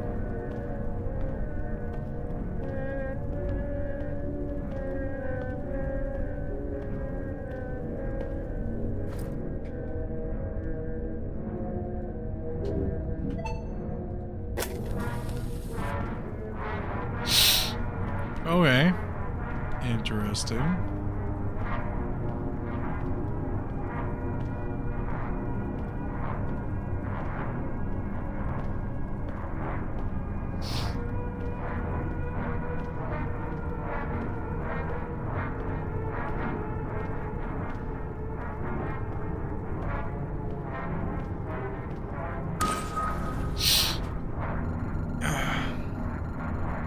I need to activate the gas pumps before I can power the generator. Okay. Fun. Oh, hey. At least it shows me where they're located at. Game. Please don't. Please unfreeze. Okay, there we go. Keep matches hidden to avoid being seen by her.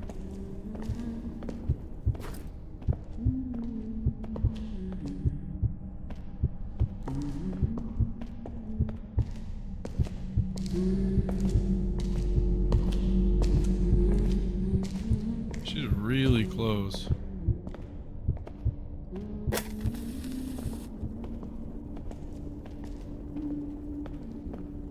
Can't find me if I sprint around.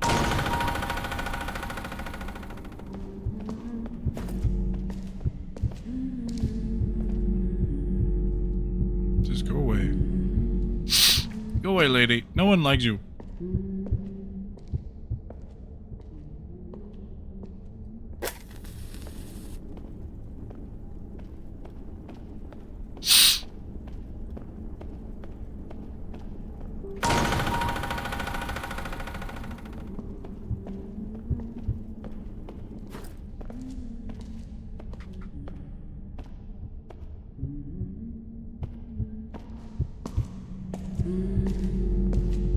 Okay, she's really close.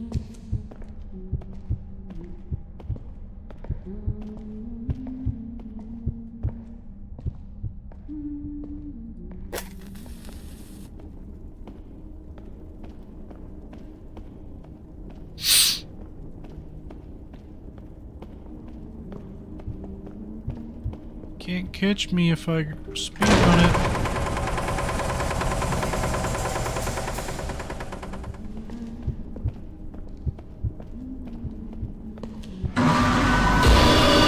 God damn it. She just so happened to turn down the aisle I happened to be running around at. Okay. Let me skip. Let me skip.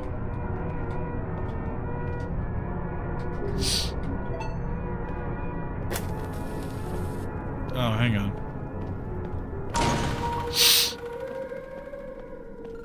Is there a way to get to that one?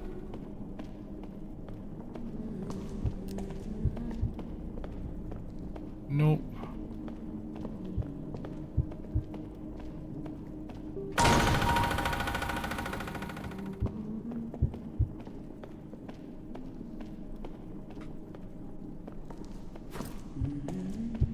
Okay.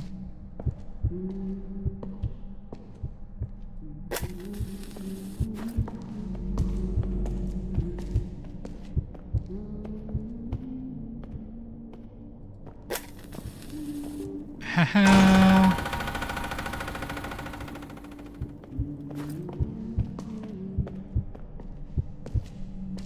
Uh-oh. I'm stuck on a wall.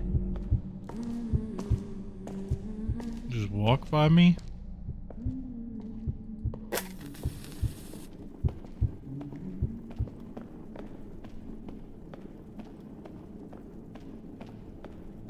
Oh, wait.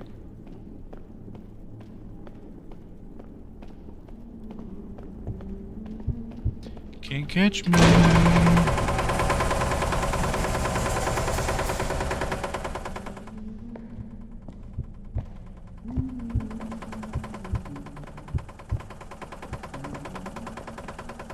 Okay, alright, hang on. I'm maneuvering through the darkness. Aha!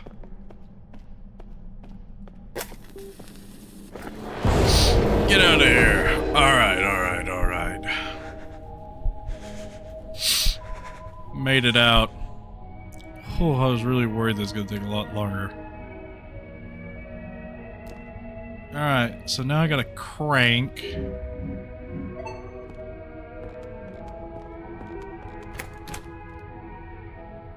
Oh, this is the wrong thing. There we go. I guess one is crank.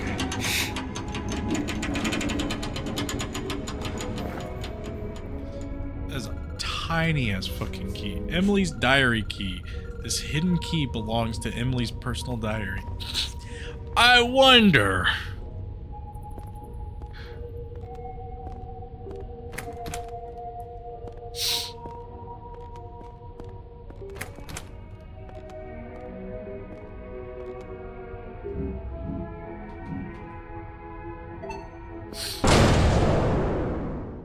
Ah, it was a room that exploded out of a book.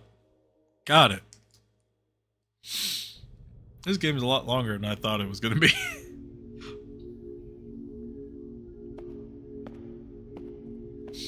Page 1. Oh, are we reading this by pages? You know what? We are going to Elden Ring it. We're going to hop in a coffin and we're going to travel by coffin. I also know it's a thing in Dark Souls, but still. Oh, it's not a coffin. It's a mine cart. Looks like there actually is an afterlife. It may be just isn't what I expected it to be. Okay. Me and Chase have been assigned to this thing called an aftergrave. From what I've understood, it's an extension of the place you were at when you died. We both got killed in our home, so that explains the enormous house at least. I hope William is doing okay without me and Chase. I miss him so much.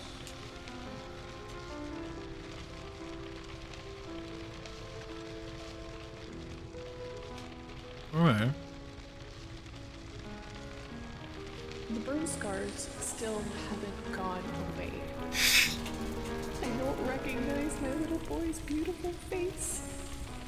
And he doesn't recognize mine either. I could still see the skin peeling from his flesh.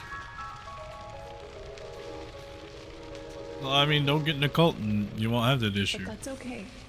I just hope he can still look at my face and recognize me as his mother. Okay.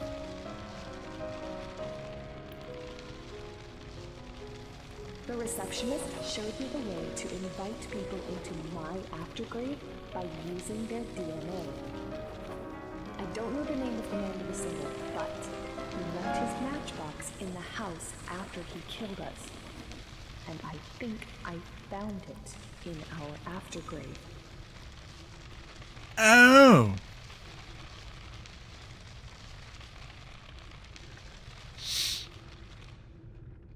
If you've gotten far enough to find the key to my diary, then you're probably the person I'm writing this to. I don't know your name. I don't know why you did what you did. But I do remember that symbol. It's the only thing that I saw. And it's the only thing I won't forget.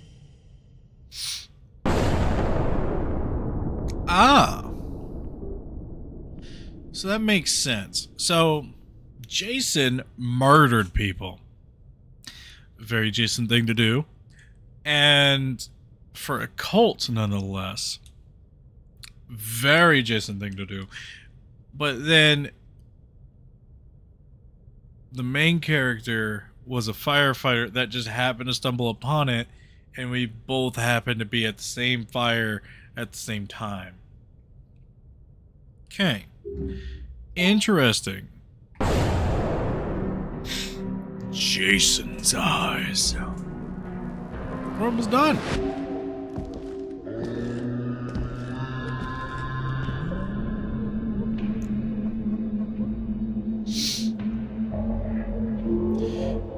It is an honor for us to... Okay, well...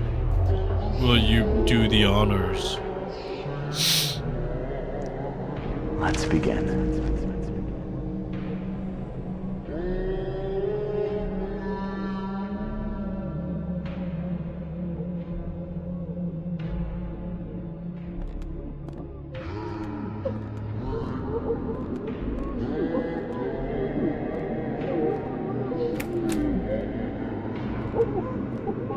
Hi. Sacrifice them.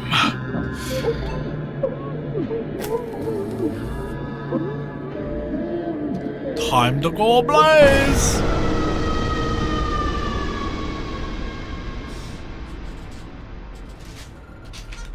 That's why he cut the symbol into my arm. He's trying to put the blame on me so he can get out of here alive. But the truth is still etched in his skin. This is true.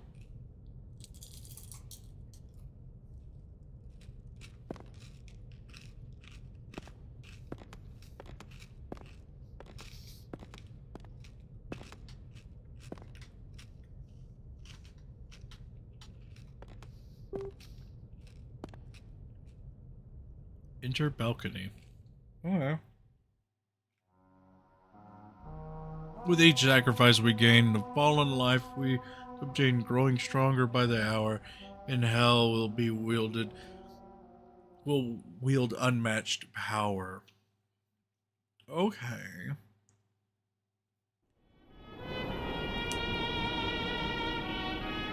Oh, that's pretty.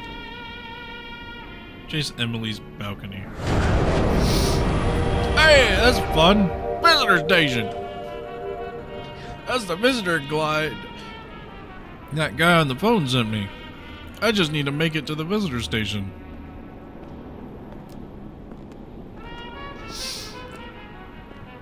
I do love this aesthetic. Little jazzy undertones and everything. Fucking great.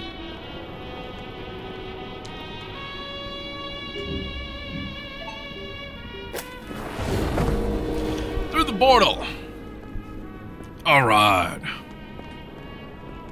Get your shit on fire.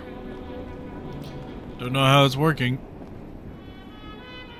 That better not be like a giant memory orb over there.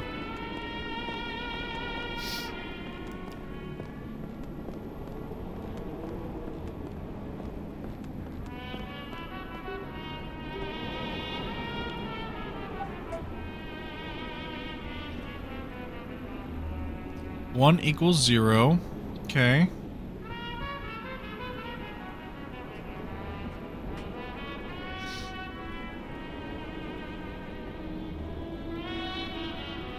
So the first number is 0. Second number is 8. So 0, 8, 0, 8, 3.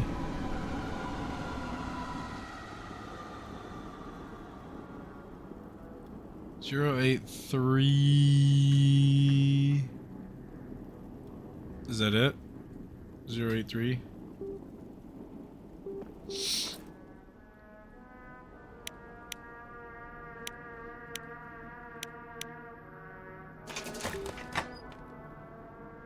Oh, 0, 8, 0.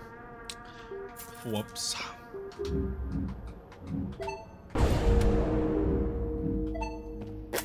gonna just pre-lie it real quick. Emily and Chase, exit route number 320, 490, 280. Should take me to the visitor station, right? Hopefully, you know, I would hope so.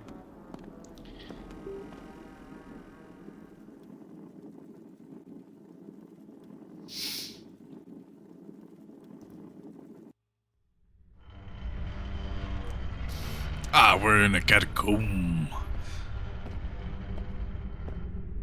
Fun, fun. The gate will open with a touch. When inviters handprint mean so much. Okay.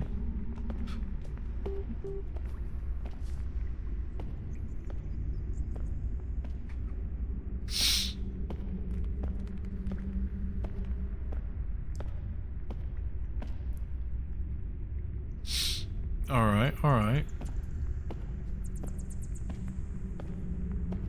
Some amnesia like assets. That's what it's reminded me of. Alright, give me your corpse. Something can be used to carry him. My arms. My legs. Or a wheelchair.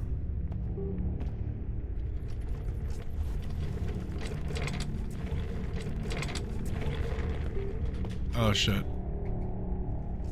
Really wish shift was just fucking yeet the wheelchair.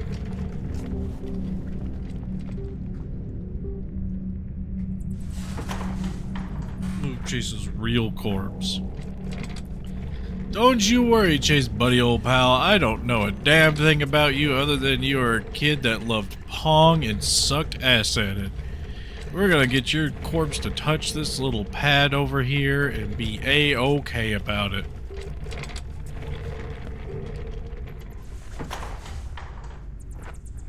Fuck it, that's just sad. Alright, now we're gonna get your mom.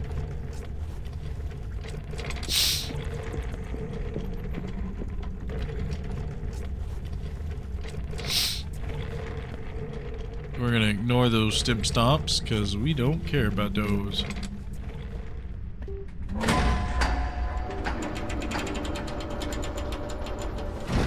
Alright, Emily. Get your raggedy ass in here. I need you to touch this stone.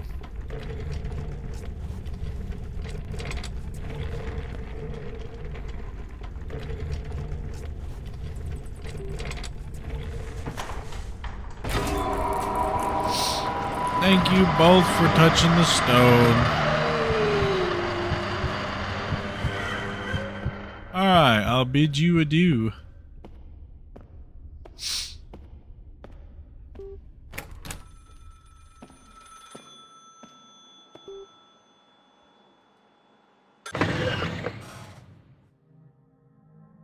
Probably know the truth by now.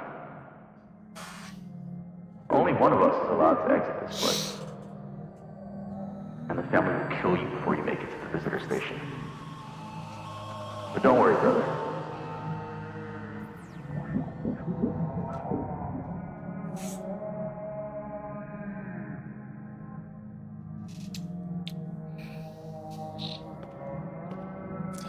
Alright, bud.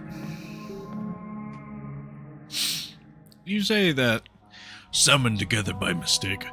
Only one can escape. One brother seeks the door to keep his dark lore, leaving the other to fate.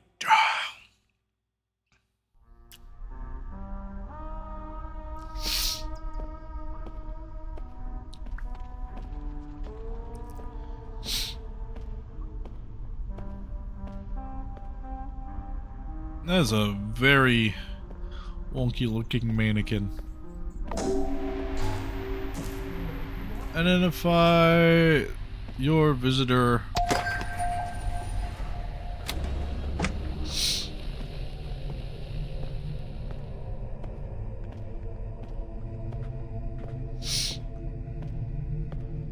I feel like some of this lore is a little overcomplicated, but it's fine. It works, I guess, in a way.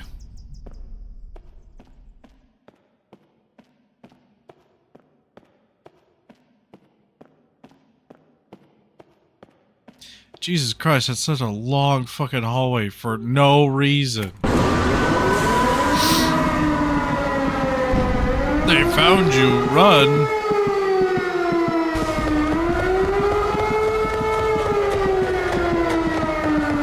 They didn't find shit.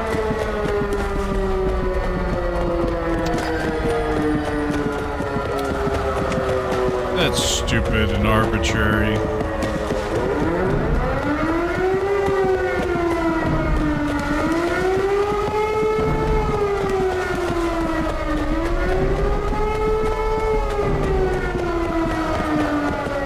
It's just a wall of black.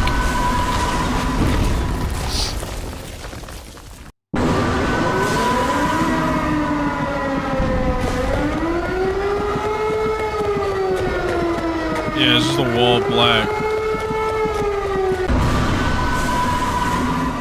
I hit shift.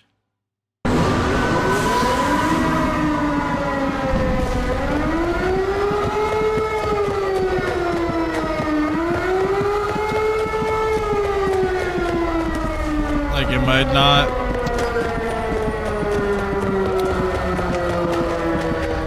Like, I guess I need to just let my sprint recharge in some spots. So apparently I have limited sprint. Even though there's a run sequence.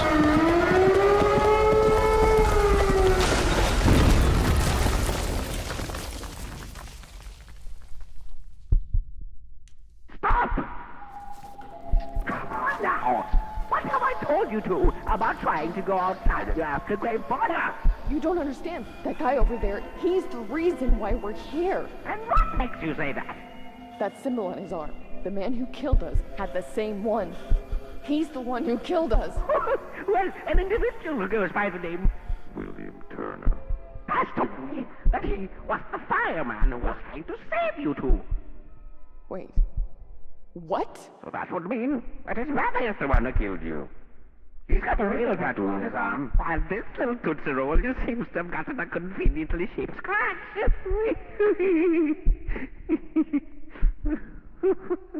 Steve for the save. Damn. What's going on? Is William here too? Was this poor guy trying to save us?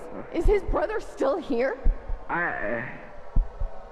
Forget I ever said anything. No, you have to tell me more. Stop that.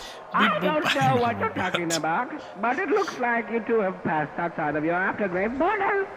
And that means I have to send you back to your aftergrave. Ta-ta! Tell him that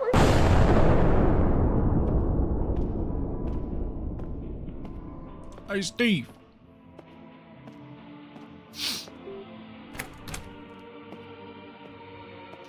Well, at least they know I'm the real one. Visitor station. Oh, okay. Makes sense.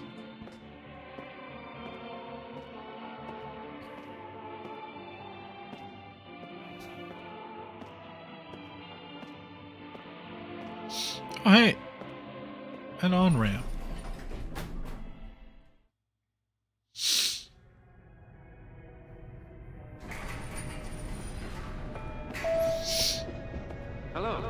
welcome aboard on the Visitor Glide.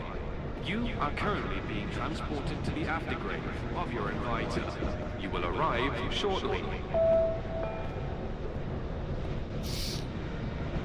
A welcome gift has been sent from your inviter. The teleportation of your gift will commence in approximately 3 seconds. 3 seconds? Fucking is an anvil. Crushes me.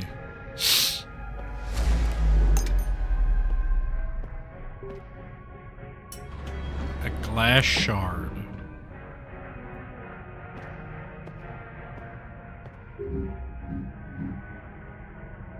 It's covered in blood. Interesting.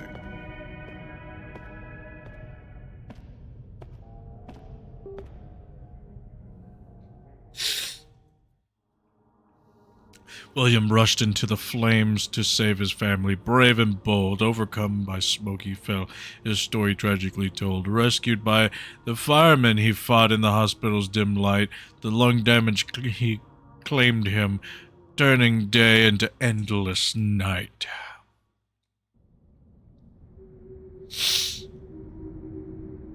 Location. I'm sure this is William's aftergrave. I've been here before. Well, yes, because you're a firefighter. You've definitely dropped some people off at that EMS. At the fucking hospital before. So I bet this next bit is just gonna be us going to, what is it? Williams stuff, and then we're gonna turn around and go do, our brother's stuff, like Fighter Brother or something. Or this could be the final act. Who knows? I don't.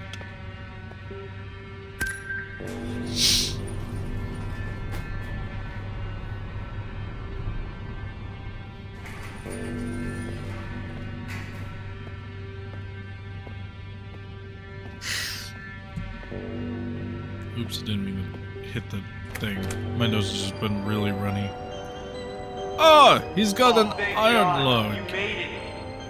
I was worried they were going to catch up to you in the hallway.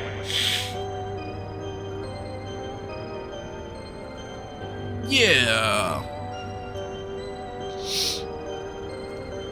Why did you want me to come here? And who are you? Don't you remember me? I don't think so. Well then, let me refresh your memory.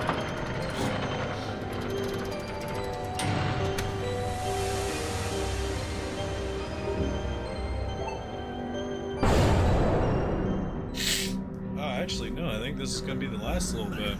William's eyes. Rescue your family.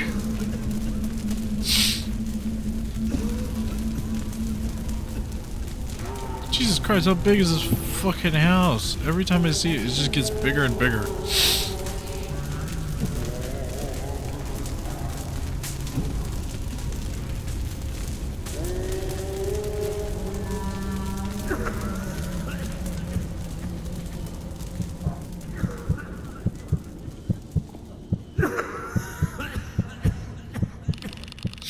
William Turner.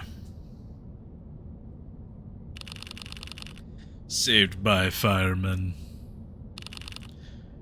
1974 to 2013. Death in hospital from lung damage. Oh my God, you're William Turner. You've become one with the ship. I wish I could have saved you. You were the only one that I managed to retrieve from the fire. You would be alive if I stopped you from running inside that house. I'm so sorry, William. Don't say that. You did the best you could, and that's more than enough. Not really. Thank you. Because, I mean, he definitely could have stopped you. Definitely should have stopped you.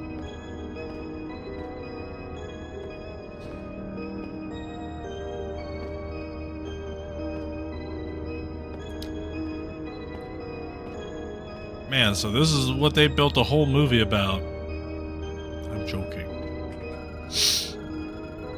Why are you not with your family in the world? In this world? Honestly, I wish I died in that house fire. Because that would mean I would be with them right now. I died in the hospital. And that was enough for them to separate our aftergraves. And as every day goes by, it hurts even more to not be there with them. I miss them so much.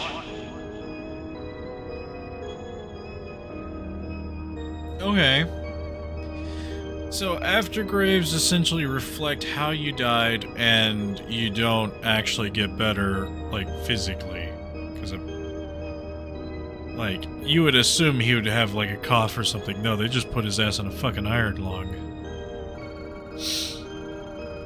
Why do you have a surveillance system? This world is heavily surveilled so that the dead won't try to go outside of their aftergrave borders. Usually the only ones that have access to the security system are the ones with authority in this world. But there's this guy in this world that you've probably met. The robot. Well, he cares. He gave me this system so I could watch over my family. And ever since the day I got this, I've been staring at this screen, waiting for the day my family would find and invite the person that they have been looking for. And then, you two came along. The invitation system only accepts one person at a time. But I guess you two messed up the system by being at the same place at the wrong time. And I instantly knew what was going on when I saw the symbol he cut into your flesh. William. Why did you want me to come here? Why, William, why? Because you're our only hope. This world is like a threshold to the afterlife. A waiting area where we need to find peace with our demise before we can cross over into the true afterlife, leaving our limbo state behind. Okay. Some do it by just letting time pass by. But in our case, time will never heal our wounds. Alright, makes sense. If you avenge us, we can cross over into the true afterlife. I will be with my family again. Please, help us before it's too late. And help yourself before it's too late. What you mean before it's too late? Let me just show you. Your brother is on his way to leave this world through the visitor exit as we speak. The portal only opens for one visitor per invitation. If he passes through, it will close. Your brother is trying to trap you here for all eternity. He couldn't get my family to kill you, so he's trying to get rid of you by giving you something worse than death. Spending an eternity alive.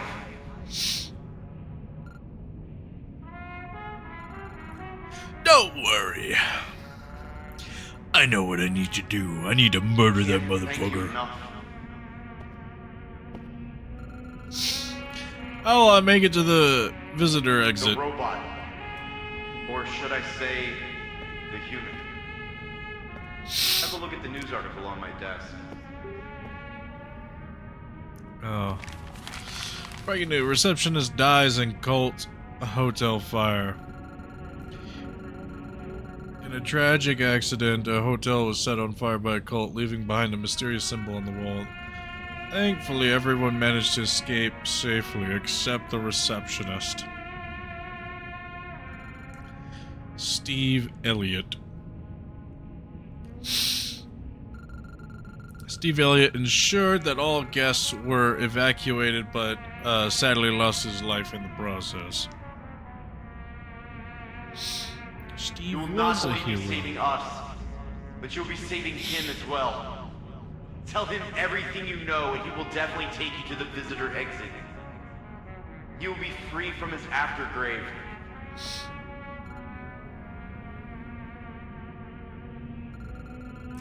Okay, I got it. Ring the bell when you're ready, and you'll be teleported to the reception hall. And hey, don't look down on yourself because you couldn't save us back in the fire. Because you're saving all of us. I mean... Ring bell, this is the only thing I can do. There's no secrets in this game.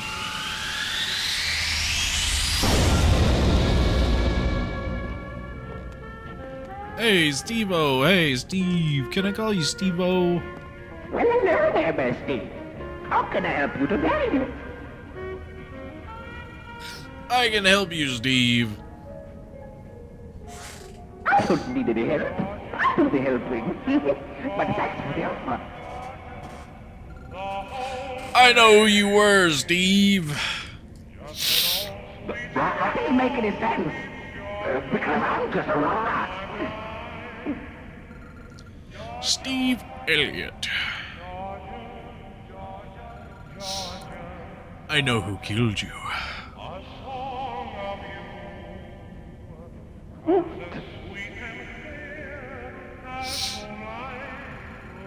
It was my brother, and he is on his way to the visitor exit. You need to take me there so I can make things right.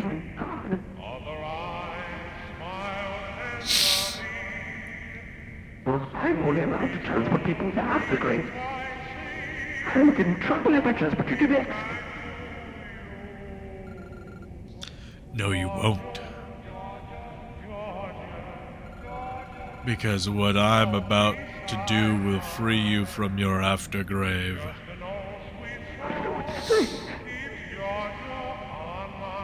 That's all I ever wanted. Okay, I will take you there. Are you ready to go? Yes. Okay, let's go.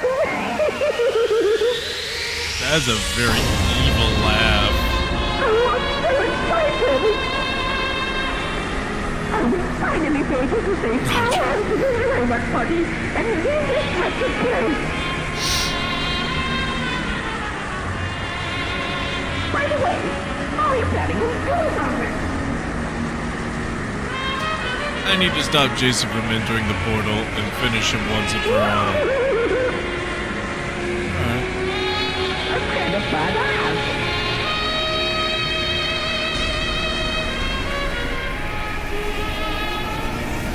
Thank you. I will finally defeat you. Oh.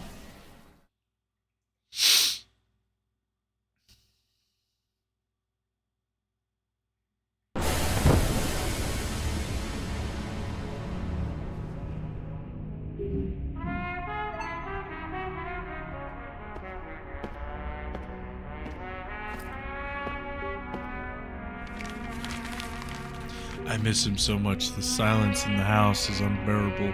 I ache with his touch, his voice, his presence. Nights are the worst, lying awake, wishing he was here to hold me. My heart feels so empty without him. Emily, August 11th.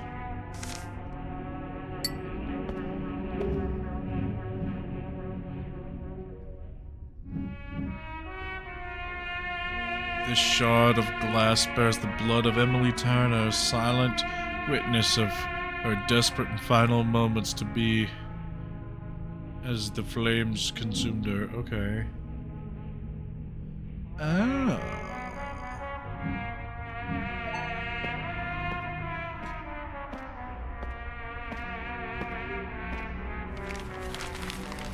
I miss Dad. Dinner didn't taste the same without him. He always made his favorite, he always made my favorite stuff. It felt special, like it was just for me. The house feels weird and lonely, especially at night. I wish he was here to cook and play games with me. I miss him so much. Chase, August 17th.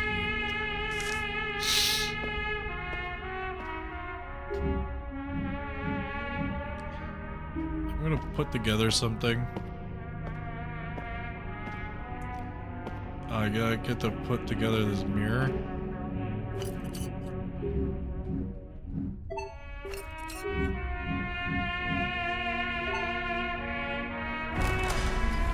It's a little heart.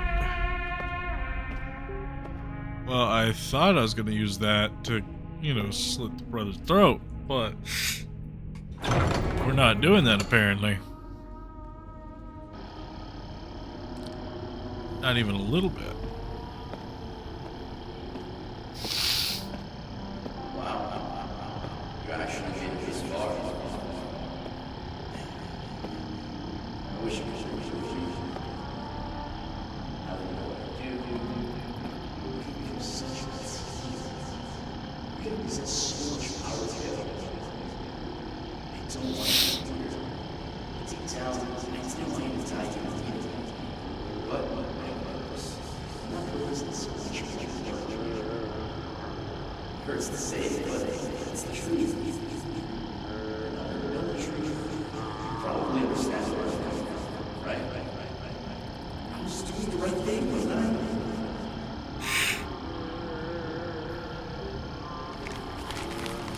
Entering code 33333 will open the hatch for overclocking mode.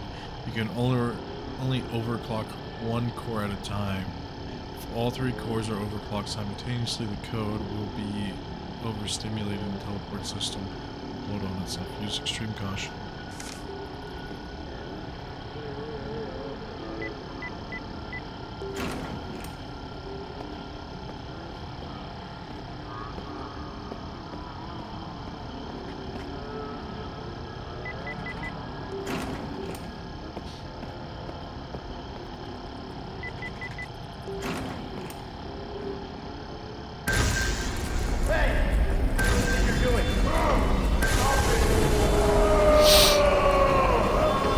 Bye, bud.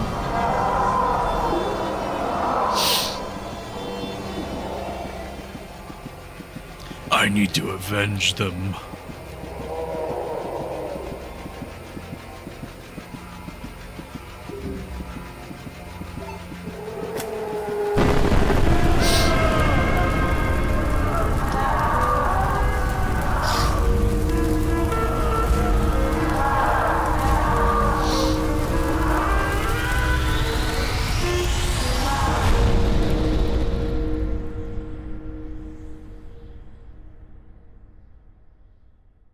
Okay.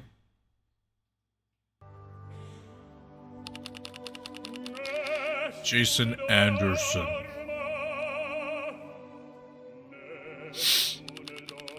(1989 to 2015).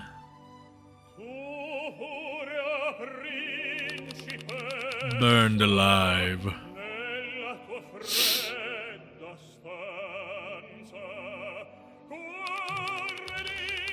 Daniel Anderson. 1987 to 2015. Lost his life to save them. I've always known my life might end protecting those who can't protect themselves. Daniel Anderson. If it means that they get to hold their loved ones a little longer, then my sacrifice is a small price to pay.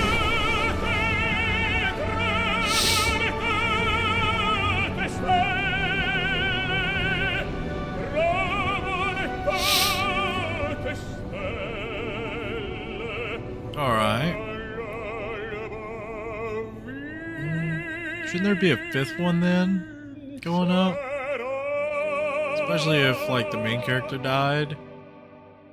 Like, wouldn't he have technically freed himself from his own aftergrave? In their peace. I found mine too.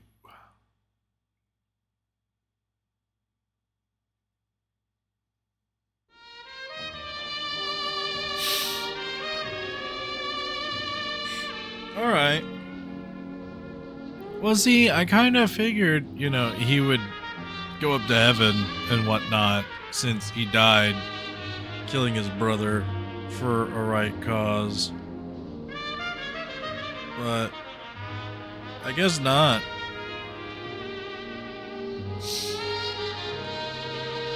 Freesound.org. This person does not exist.com. Old-timey music. That's funny.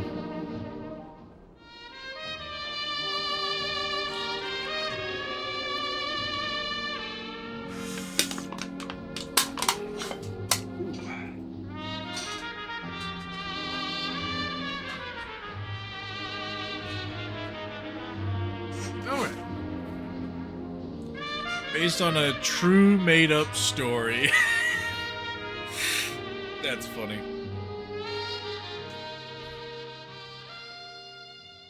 It's not bad.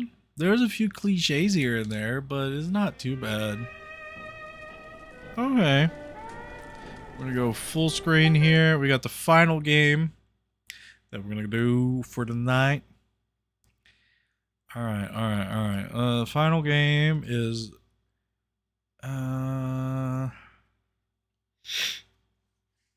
is it gonna be this one? Do I want to do this one? It's one of those things of I'm not too sure if I want to do this one or the other one. I don't know which is quicker. Oh my lord, come on now. Let me get access to my mouse. There we go. For the love of God. Oh, you're not letting me do this, are you?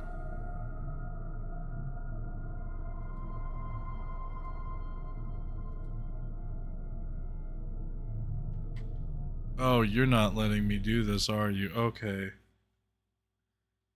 So, that is a game that wants to be full screened, and the only thing that matters.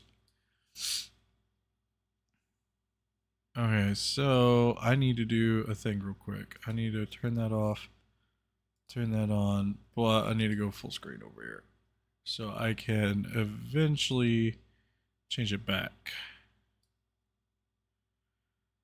because that's going to be a pain in the booty, because I hate it when games do that,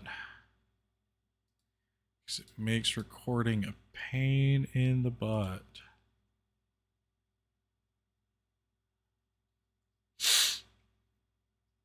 Okay.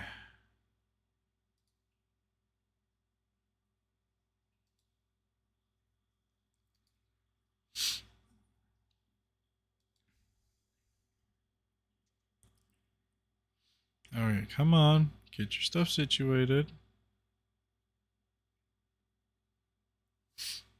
It's gonna fix itself a little bit more, but it's fine. There we go. Full screen, yes. I really hate that.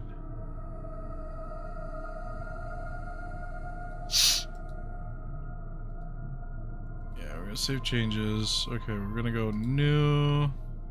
You wanna start a new game? Yeah.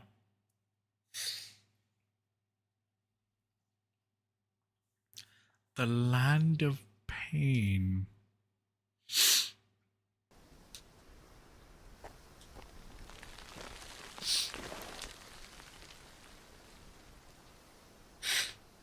Was to move, space to jump, and C to crouch. Oh, this is kind of pretty. I kind of like this. Written and created by Alessandro Guzzo? Fun.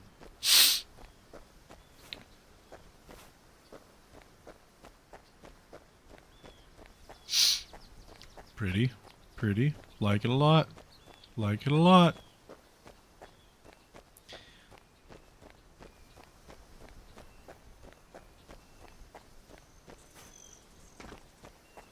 Man, I got hops. Like, damn. Damn. Like, just, whoa. Mad hops. Gotta love a Protect that's got mad hops.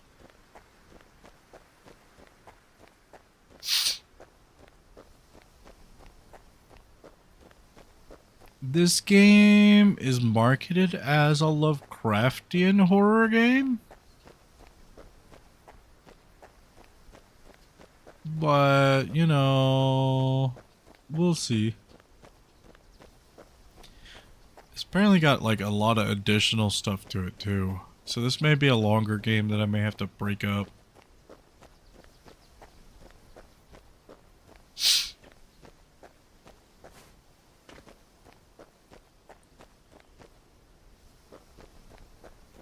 That's a nice boulder. Look, there's another nice boulder. I feel like it's like oak wood here, where I'm just missing out on little things because I'm not exploring the entire time. But I mean, it is pretty. Very pretty. This is made on CryEngine. There's another reason why it's so pretty. Because CryEngine is just generically, like, pretty as for an engine. Jade, open up your journal. Jade.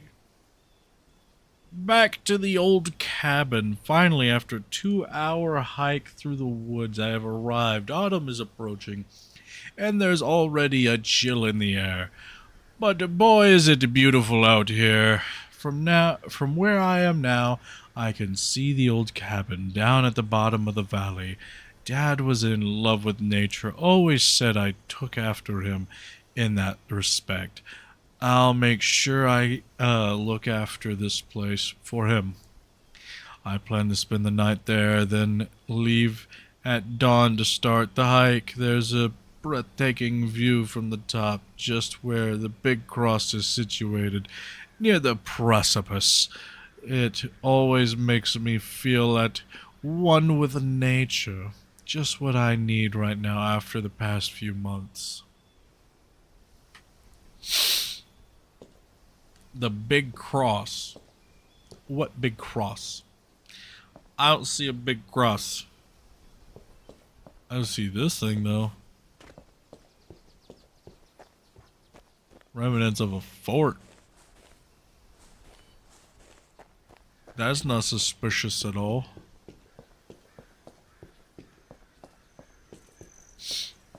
Fucking yeet.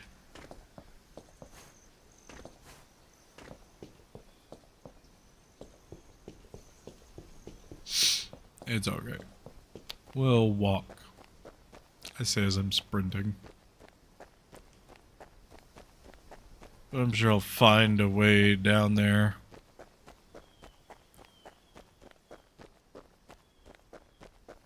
But good golly, Miss Molly, this is very pretty.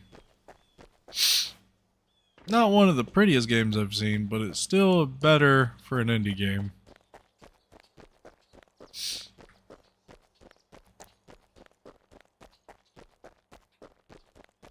I can only imagine seeing things in Unreal Engine 5 nowadays.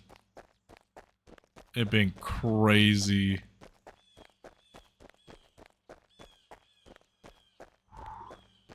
Ugh.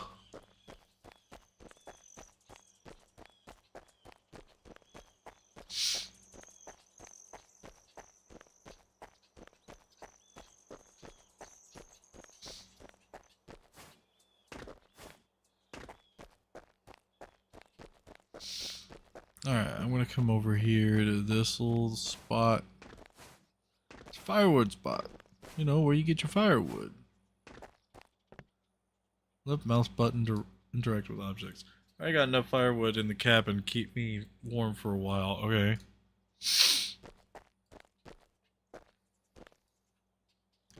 You gonna grab the axe? No?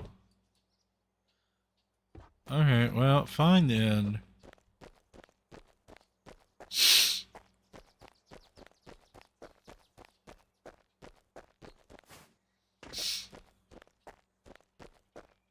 Oh, it auto-saved. Alright.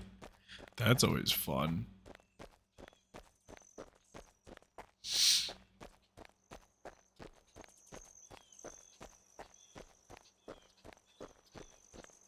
I'm seeing things actively generate in as the closer that we get to them.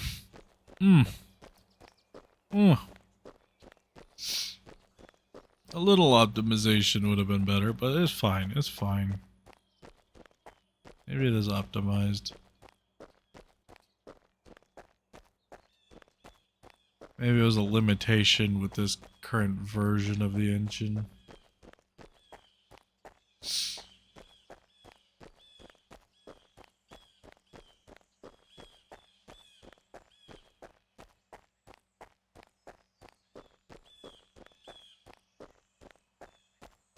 Ooh, a broken log. It's a stump.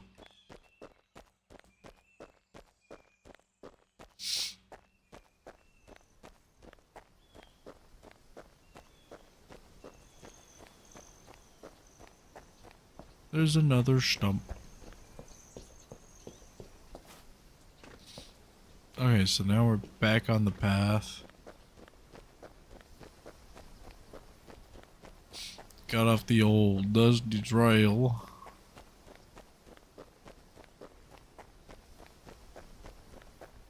Okie dokie. Man, it's so quiet in this game.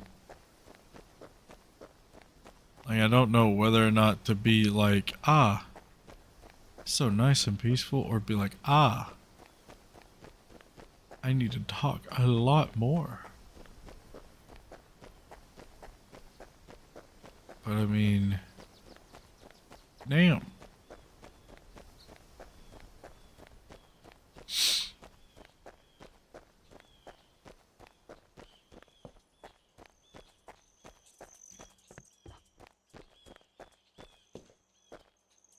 Huh? Excuse me? Door examined. Ugh, what is the terrible smell? I should clean it. It's fine. Let's see what this is.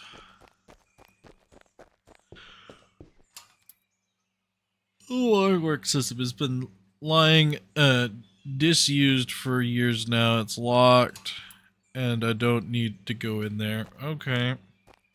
Interesting. I'm pretty sure I'll need to go in there eventually.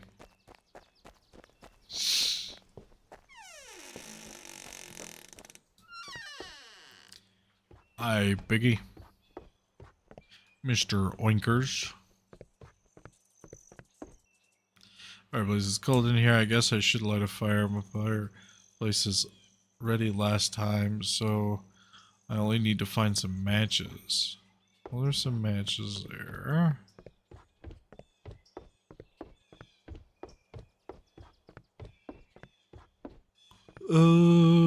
Anything else I can think of? Matches. There's only one left. Go figure.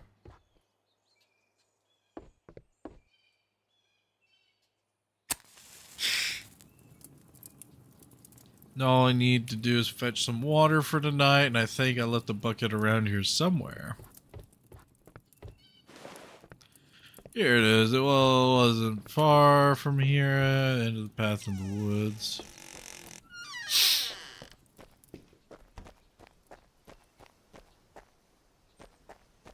End of the path in the woods.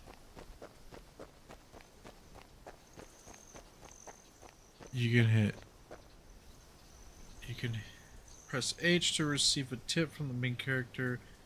Use it if you're really stuck. Okay. That's not bad. That's always a good thing. Like, hint-based systems are always fun. Because you can make them fun. Like, you don't have to be so bland and unruly with your hints. Ooh. I'm sure there's some snakes under that shit. Whale, whale, whale. I feel it should be enough to drink and wash for tonight.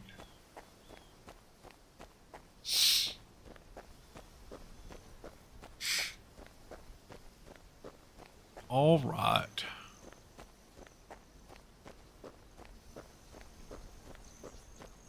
Whew. Another big orb. What the hell is that thing? Well, there's a big orb. Did you not hear me say that? It's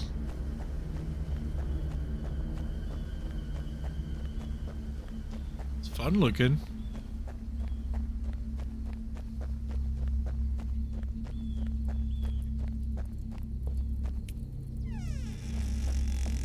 Give me a second. Can I put my water down somewhere?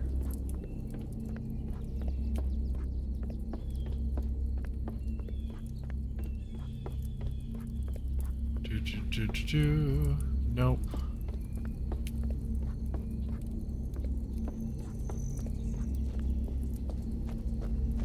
Alright, well, we're gonna go fight this thing. Touch the object. We're gonna touch you.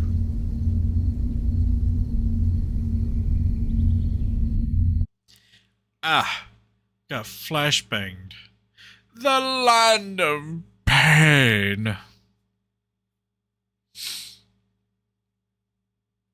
It's loading. Is my little load bar gonna move? Or are we just stuck on the screen? The world may never know. Oh. We have progressed. Oh, shit's loading.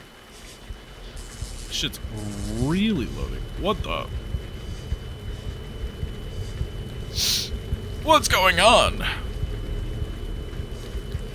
Why am I in a cage? This isn't very fine. I'm only a kid.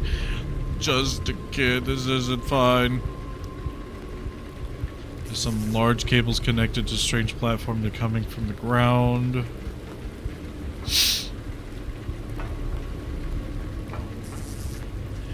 Grab the rock. Maybe I can break the padlock. Fuck it up. Fuck it up. Fuck it up. Fuck it up.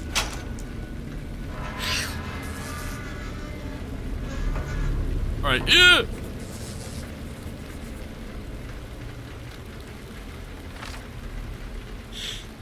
Okay. Note. An unknown place. What was that? That spherical thing. It seemed like something otherworldly, not man-made. As soon as I touched it, I saw a bright white light. The world around me began to warp and bend in on itself. I felt fear, an indescribable fear, unlike I've ever felt before. When for a moment, it felt as though I were leaving my body. The terror, it was so strong, my senses abandoned me. When I opened my eyes, I couldn't believe what I was seeing. I was in a place I've never been before, trapped in a cage. Fortunately, I managed to escape. But what happened? Where am I? I don't recognize this place. I need to find help. Okay. We're armed with a rock. Which, honestly, not a bad thing.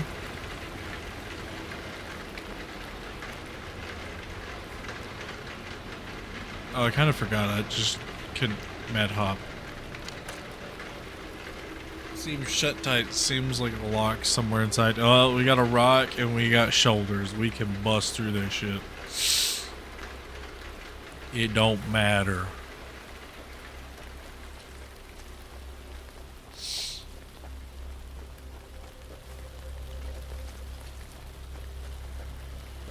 Okay.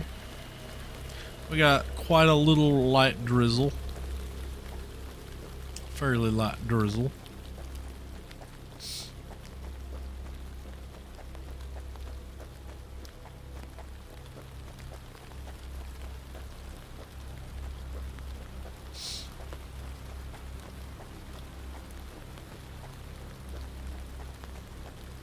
Alright. That looks like a hand. It looks like it's pointing upward.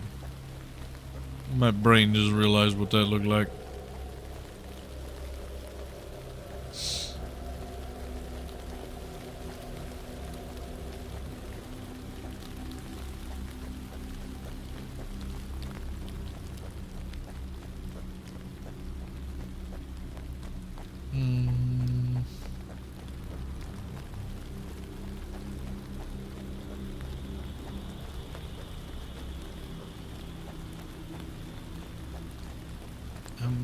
seeing a whole lot of anything on this.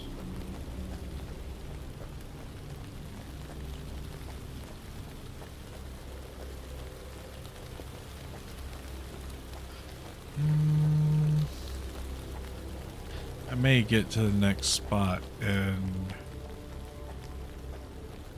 save and quit, because I am getting a little tired, because I have been streaming for almost a little over 4 hours,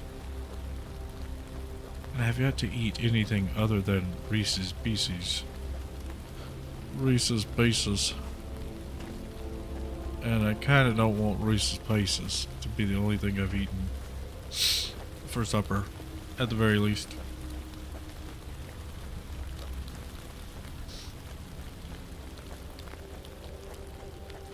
Alright, I'm just gonna keep running in a direction. We're gonna eventually find where the fuck we need to go.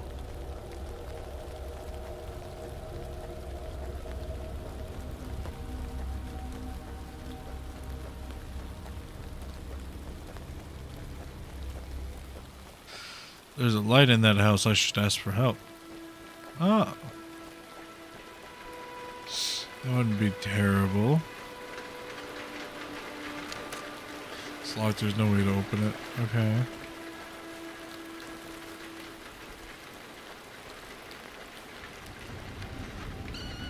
Oh, okay.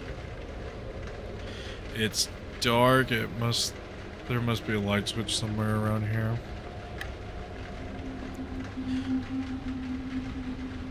There's dirt and grime everywhere. Better not drink water from that sink. Yeah, of course. Terrible smell here. That mouse button to interrupt action. Okay, it doesn't work. Page. Today's discovery was incredible.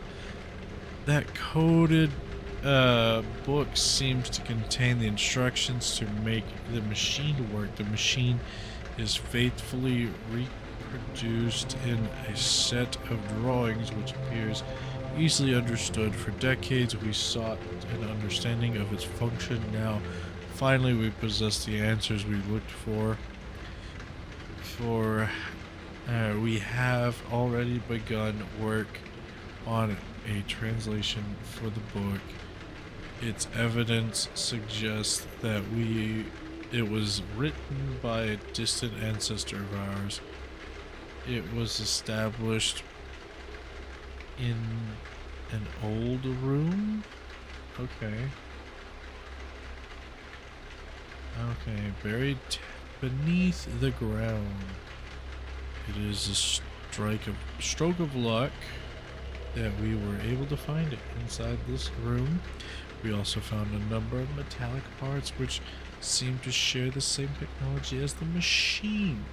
Okay. Alright. I'm going to exit the game here.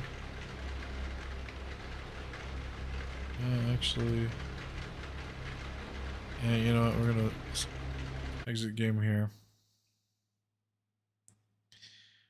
I'm gonna go to full screen here. We're gonna exit because I'm getting real tired. So I will catch you guys on another stream. I will probably be streaming some Alien Isolation tomorrow so that we can go through that on the Sevastopol station. And then I think Sunday, depending on if I went through enough stuff on Deltarune, I may be able to stream Deltarune Sunday. Not 100% sure. I still gotta go through a whole sword run, I think is what it was, for the Shadow Cloak to get to where I'm needing to be.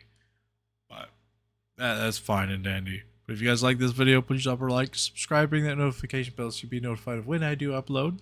Don't forget, there's links down in the description below. Check those out. There's also, like, if you have any game suggestions, leave them in the comments. I'll look at them. We'll get to chit-chatting about them. But as always, guys, keep up the shenanigans. I'll see you in the next video. Bye.